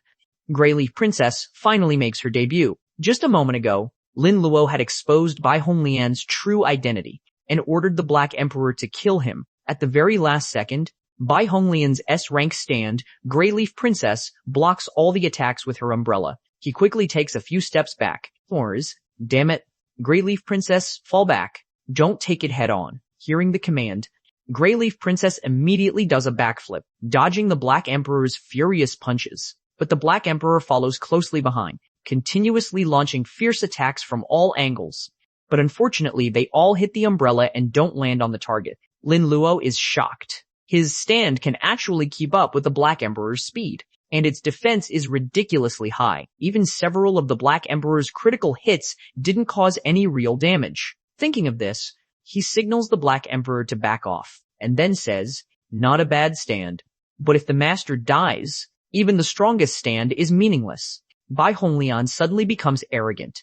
"You can't even break through my stand's defense, and you still want to kill me? You're dreaming." Lin Luo secretly makes a decision. "I can't hide my strength anymore. This guy is clearly a tough customer. I have to take him down in the shortest time possible." At this moment, Bai Honglian also has his own concerns. Although Greyleaf Princess isn't injured, her energy is constantly decreasing. Maybe if I switch to another form, the probability of defeating him is still very high. After that first wave of attacks, both of them have a preliminary assessment of each other's strength. Bai Honglian immediately gives a command. Greyleaf Princess, switch to Featherblade, and kill his stand in sword form. And behind Lin Luo, the silhouette of the Master of Wishes gradually appears. He lowers his voice and makes a wish. The Black Emperor's next punch. The Master will be unable to dodge. The Master of Wishes replies, "Great Master, your wish has been granted." At that moment, the umbrella in Greyleaf Princess's hand suddenly retracts and transforms into a longsword. It slashes towards the Black Emperor like a flash of light. But the Black Emperor doesn't dodge. Even if it means taking a hit, it bypasses Greyleaf Princess, and at the same time throws a fierce punch towards Bai Honglian. Bai Honglian immediately breaks out in a cold sweat. Damn it, his target is me. Even if Greyleaf Princess hits his stand's punch will still hit me. Not even. Then I'll fight you. Let's see who's faster. Greyleaf Princess. Kill his main body directly. At this moment, both Greyleaf Princess and the Black Emperor actually ignore each other at the same time. They rush past each other, heading straight for the opponent's main body. But the Black Emperor is faster. It smashes a punch fiercely into Bai Honglian's face. It sends his entire body flying through the air. He even rolls for more than 10 meters before he can stop himself. At the same time, Greyleaf Princess has already arrived in front of Lin Luo. She raises the long sword in her hand, about to strike down. Bai Honglian struggles to his feet, still thinking he has victory in his grasp. How can a fist possibly beat a longsword? But as Greyleaf Princess's sword comes down, although thick smoke rises everywhere, Lin Luo is nowhere to be seen. Bai Honglian can't even believe his own eyes. How is that possible? How could a normal person possibly have that kind of speed and reaction? In body and noses, Lin Luo appears behind him and says flatly, "I admit you're a little different. Your reflexes are fast, and your stand's power is pretty strong, but it's a shame. In this world, Bolsi, before he can finish, before he can finish, to my Jusum one-side entry, the Black Emperor has already raised its iron fist and is once again right in front of Bai Honglian. At this range, there's no way he can dodge. Quickly, the Black Emperor's iron fist comes crashing down. The ground all around shatters in an instant. Lin Luo spits out a few words coolly. The strong win, the weak die. Here we go, here we go. Lin Luo finally plunders his third S-rank stand. Hui Yeji in her maid outfit. Kim just now? Lin Luo used his speed advantage to overwhelm Bai Honglian. He had the Black Emperor beat him to a pulp. His gaze falls on Bai Honglian's dead body. In my past life, I be amazing is, my revenge for Sister Wen, is, I finally taken it with my own hands. He then activates Plunder on him. Your S-rank talent, Plunder, has been activated. Please choose from the target's stats. Millions, DOB, Talent Effect, Skill Effect, P, A, or one of the 4 types of soul power, U, to plunder. Lin Luo knows his own talents aren't that strong yet. He needs more S-rank or higher talents right now. So he unhesitatingly chooses to plunder the talent effect. Soon, a notification sounds. Congratulations, you've obtained the S-rank talent Rainy Night. Rainy Night, rank S, effect 1. In rainy weather, the umbrella can block all forms of detection. The idea is that at night, you can directly manipulate the weather to create a rainy area.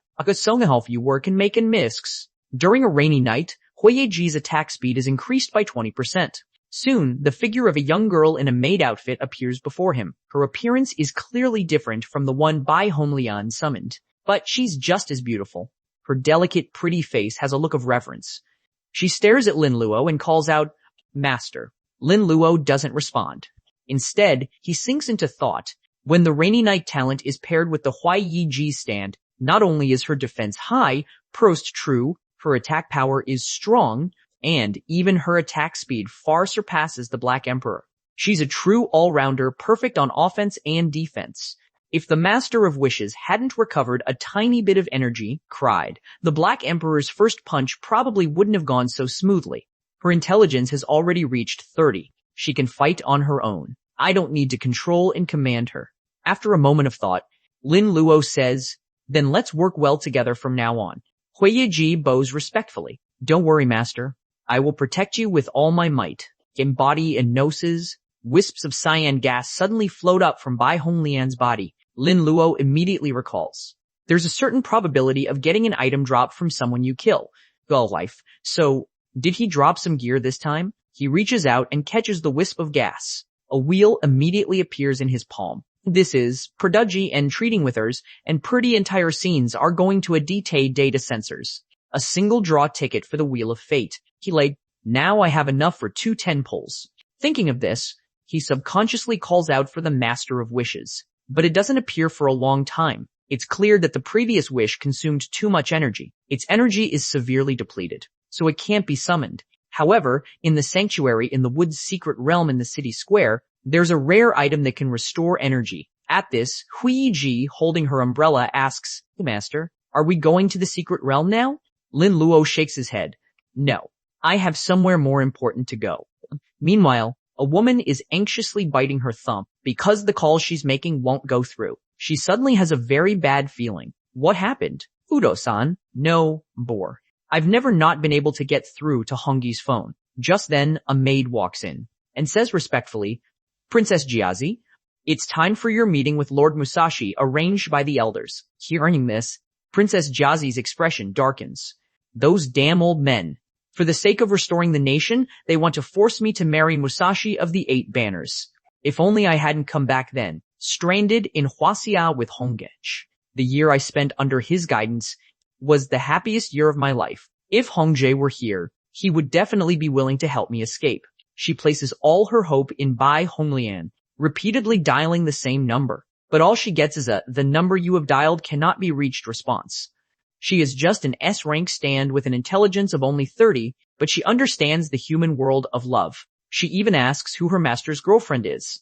Just a moment ago, after dealing with Bai Honglian's body, Lin Luo quietly came to watch over Wen Yuqi's house. He thinks, as one of the 8 leaders of the 8 Banner Society, his death will definitely cause a huge uproar. The 8 Banners will be busy hunting down the killer. Sister Wen should be safe for now. Just then, Huiyeji, standing beside him, suddenly speaks up. Master, is Wen Yuqi the woman you like? I remember the term is poor. Girlfriend, is that right? There's a hint of anticipation in her eyes. She leans in closer as she speaks. Faced with the stand of this beauty and figure, as her master, Lin Luo immediately blushes. No, not yet. Not yet. Huiyi leans in very close. So she will be in the future? Master, you've been standing guard here all night. I know that Wen Yuxi must be very important. Pedia. To you, master. At this, Lin Luo clenches his fists. He looks towards Wen Yuqi's house. Yes, she is, very important to me. Soon, images of his brother, Zhou Shengdong, and Wen Yuqi appear in his mind. They are the two most important people in Lin Luo's entire life. In this life, I must work hard to become stronger. Let's go. Huiyi is taken aback. Master, where are you going? Lin Luo says as he walks. Nothing will happen to Sister Wen for a short while. Let's go to the sanctuary in the woods to practice first. Soon, Lin Luo arrives at the entrance of the sanctuary in the woods. Ever since these special spaces appeared all over Hongcheng, the Inspection Bureau has stationed people at the entrance of every dungeon and secret realm to maintain order. Are you planning to go in? This secret realm has a very high danger level. The required level is 30 or above, and you can't leave midway. Facing the inspector's reminder, Lin Luo nods in response. I know. With that, he takes out a black letter from his spatial inventory. It's actually his in-game personal profile. Seeing the name Black Emperor? The tall inspector is a bit surprised. That name sounds a bit familiar. The slightly chubby inspector beside him is immediately dumbfounded. Are you the Black Emperor who's been all over the global announcements? Lin Luo takes back his profile. So, can I go in now? The chubby inspector nods. Of course you can, but he still gives a reminder. Brother, take some advice from your big bro. Don't try to be a hero. And get yourself killed. Everyone can only be revived 3 times in a dungeon. You have to cherish them. Lin Luo nods. Thanks for the reminder, but I'm really confident. With that, he walks into the secret realm with Huiyi. The chubby inspector sighs. Truly, heroes have a weakness for beautiful women. After entering the secret realm, Lin Luo has Huiyi kill monsters of a much higher level. The level 8 Huiyi slays a level 30 monster and directly gains over 1,000,000 experience points. Huiyi looks pure and sweet, like an innocent girl who knows nothing of the world. But when she fights, her level of spiritual power is in no way inferior to the Black Emperor's. Her sword skills are light and graceful. Every strike is without a single wasted movement, especially with her short-skirted maid outfit. In the midst of battle with numerous monsters, she looks like a warrior performing a graceful dance. Watching her is a feast for Lin Luo's eyes. That inspector said I was trying to show off for a girl. The way I see it, it's more like the girl is carrying me. She is just a level 8 S-rank stand, but now she's killed all the monsters up to level 30. Huiyi in her maid outfit comes forward to report. Master, all enemies in this area have been eliminated. Lin Luo nods, then gets up and walks towards the edge of the cliff. He explains the special nature of the secret realm to Huiyi. We have to clear it completely, or die, to be able to exit. And the quest in this secret realm is to help the elves protect their camp, and fight off foreign enemies. And the divine thorn crystal shards that the elves produce have the same effect as super energy crystals. They can restore a stand's energy. Huiyi immediately understands. So if we help the elves protect their camp, will they give us this as a reward? Lin Luo nods. Yes, normally that's how it works. He thinks to himself, in my past life, some players figured out another strategy. If we wait for the monsters to completely break through the elves' defenses and then kill them, we can get even more crystal shards. Thinking of this, Lin Luo says, let's just wait patiently for a bit. Huiyi is confused. What are you waiting for, master? Lin Luo just says, I'm waiting for the perfect moment. He thinks, getting a small reward, how can that compare to the thrill of hogging all the resources for myself?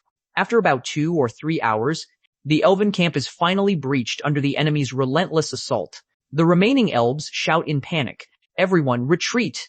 The walls have been breached. They all scatter like birds and beasts, leaving resentfully with no other choice. Seeing his chance and did seed die and mature of quarters evaluation directors, Lin Luo immediately grabs Huiyi and takes off running. Let's go. Huiyi, it's our turn now. Over at the elven camp, a large group of ugly monsters of all shapes and sizes lets out excited roars. They're all pushing deeper into Boulder Town. Then, some of the ugly monsters suddenly start gathering together. The massive amount of slime covering them merges into one. instantly transforming into a taller, stronger, ugly monster commander. Level 35. Skill, Hyper Beam. Fires a deadly beam from its mouth, dealing 800 points of damage to the target and causing the area hit to become necrotic. The ugly monster commander lets out a long, drawn-out roar, and just as it's about to charge into Boulder Town for a feast, it suddenly feels a sharp pain. Turns out, its wrist was sliced off in an instant. The cut is perfectly clean. At that moment, 3 figures appear beneath the divine thorn tree. Lin Luo says excitedly, "There's even more than I remember. I've hit the jackpot." The ugly monster commander roars, "Human, you dare steal my food? You're asking to die." Lin Luo can't be bothered to argue with it. He plucks a divine thorn crystal shard right from the tree and crushes it on the spot. Boom. Master of Wishes. In an instant, the figure of the Master of Wishes appears again. Its energy is restored back to its peak. The Master of Wishes says respectfully, "Such abundant energy, poor D. Thank you, my great master." Lin Luo immediately makes a wish. Master of Wishes. The Black Emperor's next attacks will all be critical hits until the ugly monster commander is dead. The golden book in the Master of Wishes' hands flips rapidly. A brilliant light shoots out. Book of Wishes grants 1 wish of the host, determined by the difficulty of fulfilling the wish. Great Master, your wish has been granted. Here it comes. Hui Ji blocks the explosive damage from the hyper beam. Her energy depleted, she falls into a deep sleep. Her body gradually fades away. Just a moment ago, the ugly monster commander charged straight at the Black Emperor, its fists carrying the sound of a furious, air-tearing sonic boom. Lin Luo quickly shouts, "Hui Ji, switch to Featherblade. Umbrella form. Block all attacks for the Black Emperor, so it can go all out on offense." Hearing the command, Hui Ji immediately enters her umbrella form. Her defense instantly shoots up to 430 points. And as long as her energy isn't completely depleted, it's almost impossible to do any real damage to her. When the ugly monster commander sees its attacks are ineffective, it gets frustrated and throws another heavy punch, as if trying to brute force its way through this turtle shell. At this time, the scattered ugly monsters swing their morning stars, attacking Hui Ji from both sides. Hui Ji doesn't choose to block.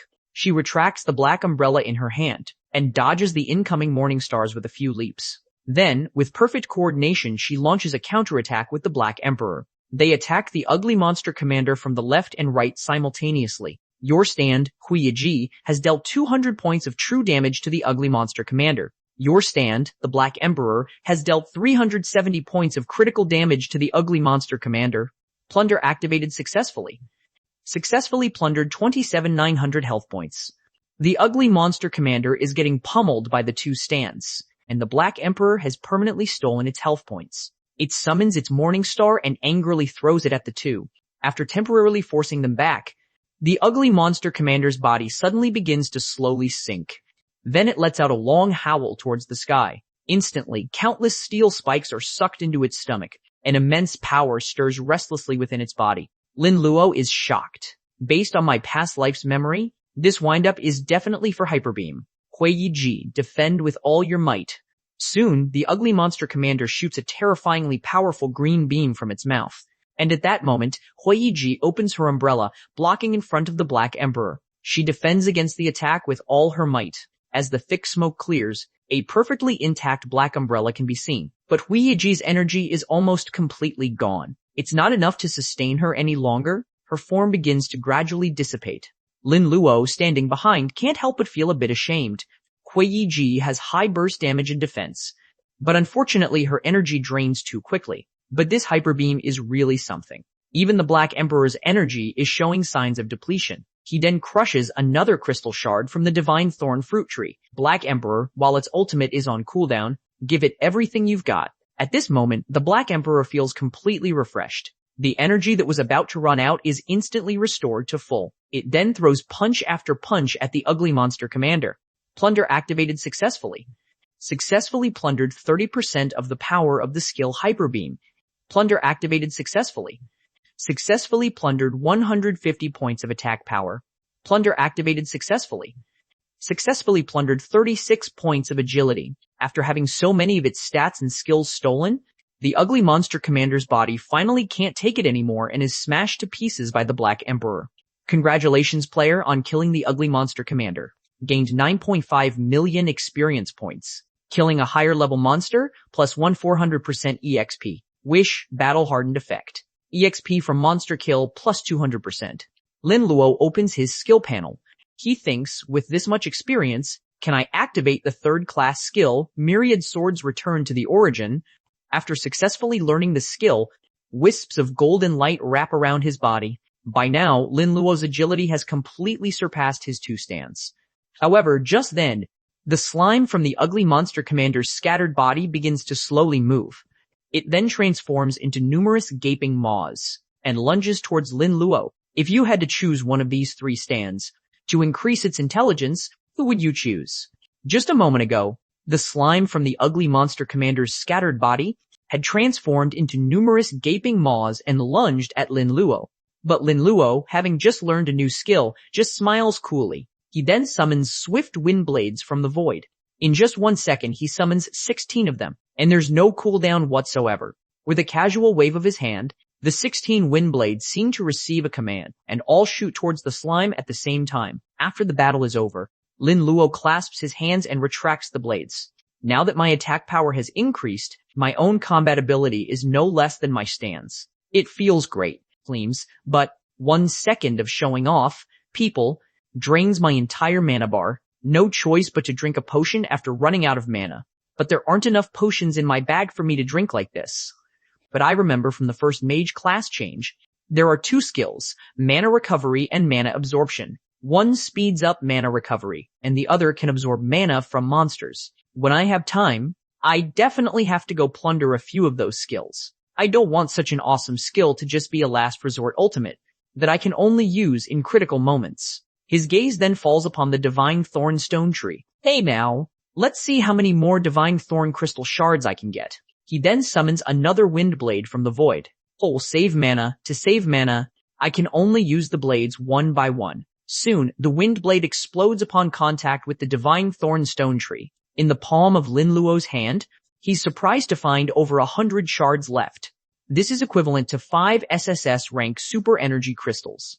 Actually, the number of Divine Thorn Crystal Shards is determined by the number and level of players entering the secret realm. Because Lin Luo cleared it at a level more than 10 levels higher, that's why he received so many. Next time I come, there probably won't be this many. Lin Luo then uses the lottery ticket from clearing the secret realm. Alright, next up is the exciting Wheel of Fate 10 pull. Come on out. Master of Wishes. Soon, a handsome man in a cloak appears before him. Hello, my dear master. Lin Luo puts a hand on his shoulder. Luchi, you'd better put some effort in this time. Hold 2 S-rank longevity pills like last time. Otherwise, it wouldn't be fair for all the energy I spent restoring you. The Master of Wishes says, Master, then I suggest that in the content of your wish, it's better to add one more restriction. Now that he has plenty of energy, Lin Luo naturally won't be stingy. He extends his hand. Wheel of Fate, in the next 10 pull, there must be an S rank or higher item, and among the S rank or higher items pulled, there will be no longevity pills. As he finishes speaking, the silver pointer begins to spin crazily. Then, from the Wheel of Fate, 10 beams of light of different colors shoot out, finally gathering in Lin Luo's hand. Awesome. It's a golden legendary, an SS rank cooldown crystal. It can permanently reduce a talent's cooldown time by half. He eagerly crushes the cooldown crystal. Soon, a pillar of golden light overflows from his body. Lin Luo immediately feels a warm current spreading through his body. This way, I can plunder 2 S rank or higher talents in one day. Now there's another rare item, an S rank magic crystal. It can permanently increase intelligence by 10 points. Just then, the Master of Wishes suddenly comes to Lin Luo's ear and whispers, Respected Master, I suggest you give this intelligence crystal to the one who needs it most. Lin Luo thinks of his 3 stands and falls into thought. The one who needs it most? Who needs intelligence the most? The man gets an S-rank magic crystal that permanently increases intelligence. But thinking of his 3 stands, he doesn't know who to use it on for a moment. So he asks the Master of Wishes, with its 180 intelligence points, what exactly does the intelligence attribute affect? The Master of Wishes answers truthfully. Respected Master, Pro-I, intelligence isn't the same as wisdom or being smart. It's about how fast you can process problems. The higher your intelligence stat, AST, the better you are at learning and gaining experience. And those abilities show up in combat communication, and all that stuff. Hearing its explanation, Lin Luo finally gets it. The Black Emperor is all about pure brute force damage. As monster levels get higher and higher, it's starting to fall off compared to when it was just wiping out noobs. A huge part of that is because its intelligence stat is so low. So the one who needs this crystal the most right now is the Black Emperor. Thinking of this, Lin Luo makes up his mind. He tosses the magic crystal to the Black Emperor, who only knows how to shout O-R-A or A. Crush it. Hearing its master's command, the Black Emperor immediately crushes and absorbs the magic crystal. In an instant, the lifeless eyes under its horned helmet become sharp and intelligent. Then, a deep, majestic voice rings out. Master, thank you for your gift. Black Emperor will clear all obstacles in your path. Seeing the Black Emperor speak, Lin Luo feels a sense of relief. You've finally grown up. From now on, I won't have to control you in a fight. The Black Emperor replies respectfully. Yes, SIM is not Asian can be to the spires on the wall of the action. Iku, master. Then, Lin Luo glances at his experience bar. He sighs. Grinding EXP is still nowhere near as fast as just plundering. He tosses the last 2 limit crystals to the Master of Wishes. This kind of crystal can raise your max energy. Then he tells it to locate his next S-rank target, Zhou Yu and Zhou Yu. The Master of Wishes immediately absorbs the limit crystals. And then replies respectfully, yes, SIM is not Asian can be to the spires on the wall of the action. My great master. Meanwhile, after evening classes at a certain middle school, a kid in a tracksuit gets kicked, flying into a dumpster. He even coughs up some blood. Then a blue-haired kid speaks up. Yang Yong, we're classmates. Don't take it too far. Since you awakened an A-rank talent, pressers, we'll just leave you alone from now on. Yang Yong staggers to his feet. His eyes hold a madness he's never shown before, as if he's venting more than 10 years of pent-up anger and grievances. Then, a crimson flame envelops his fists. He quickly throws a punch at the blue-haired teenager. Am I taking it too far? When you guys used to slap me, when you pissed on my head, did you say you were taking it too far? But before Yang Yong's punch can land, he's tightly wrapped up by a green tentacle. Yang Yong, don't push your luck. You think you're the only one who hid their talent rank? If I didn't think this stand was so ugly, I would have killed you a long time ago. Seeing the demonic green tentacle, Yang Yong's face is full of disbelief. How is that possible? Not even one person in several thousand gets an S-rank talent. A bully like you actually got an S-rank talent. Is it really true that the higher the path, the higher the devil? At this moment, numerous green tentacles extend from behind Zhou Yu. They tightly bind Yang Yong's limbs. However, this scene of school bullying is transmitted to Lin Luo's mind through the Master of Wishes ability. Lin Luo can't help but let out a wicked smile. A school bully? Excellent. My next plunder target is locked. Traptures is locked. The man awakens an S-rank talent and dares to make a move on the teacher he's long admired. He extends his slimy tentacles, moving them wildly under the teacher's skirt. Just a moment ago, Zhou Yu was bullying his classmate Yang Yong. He reaches out and pats the other's face. Little Yang, why don't you fight back? The 2 lackeys behind him chime in. Yeah. Go on, hit our brother Joe. You think you're so great for awakening an A-rank talent? Brother Joe is S-rank. Zhou Yu says flatly, today I'll use you to feed my green goblin. The tentacles tighten their grip. Instantly, Yang Yong feels a sense of suffocation. But just then, a woman's voice comes from behind them. It's so late. What are you all doing? Zhou Yu immediately looks towards the voice. It turns out to be Teacher Chen, who came over after seeing something was wrong. Student, you can't just rely on your powerful talent to bully other students. Yang Yong, who was in despair, hears his teacher's voice, and a glimmer of hope flashes in his eyes. He thinks he's about to be saved. The 2 lackeys immediately panic. Brother Joe, the teacher's here. Zhou Yu's face darkens. What are you panicking for? Since I've already been exposed, I have nothing left to worry about. With that, he controls his tentacles to lash out at Teacher Chen. Under the absolute crush of his power, Teacher Chen is inevitably bound by Zhou Yu. Student, what are you going to do to me? Just then, Zhou Yu leans in closer, gently stroking her face, as the object of secret admiration for us young boys. Teacher, what do you think I want to do? He can't help but control a tentacle to wrap around Teacher Chen's fair legs. Because the sensation of the tentacles is linked to Zhou Yu, the slimy tentacle roams all over Teacher Chen's body. The friction causes his face to flush red. Seeing this, Yang Yang roars in anger. Zhou Yu, you beast. Zhou Yu can't be bothered with him. Little Yang, after I'm done having my fun, I'll deal with you. But just as he finishes speaking, countless blade flashes appear from nowhere. The figure of a young girl holding a sword flashes before his eyes. Before he can react, the two lackeys behind him have their throats slit in an instant and die right in front of him. Zhou Yu immediately summons more tentacles. This is his stand, the Green Goblin. Come out. Stop trying to act all mysterious. A moment later, Lin Luo walks out slowly with Hui Yiji. You're Zhou Yu? I didn't get the wrong person, did I? Zhou Yu is surprised. He points at Lin Luo and asks, I don't remember any S-rank or higher awakeners in our school. Who are you? But Lin Luo doesn't answer. Instead, he summons the Master of Wishes and makes a wish. For the next 30 seconds, I will be immune to all damage. The golden book flips through its pages quickly. Then, the Master of Wishes replies, Great Master, your wish has been granted. Seeing that his opponent has several S-rank stands, Zhou Yu starts to go crazy. I'm talking to you. Who the hell are you? But Lin Luo just smiles coolly.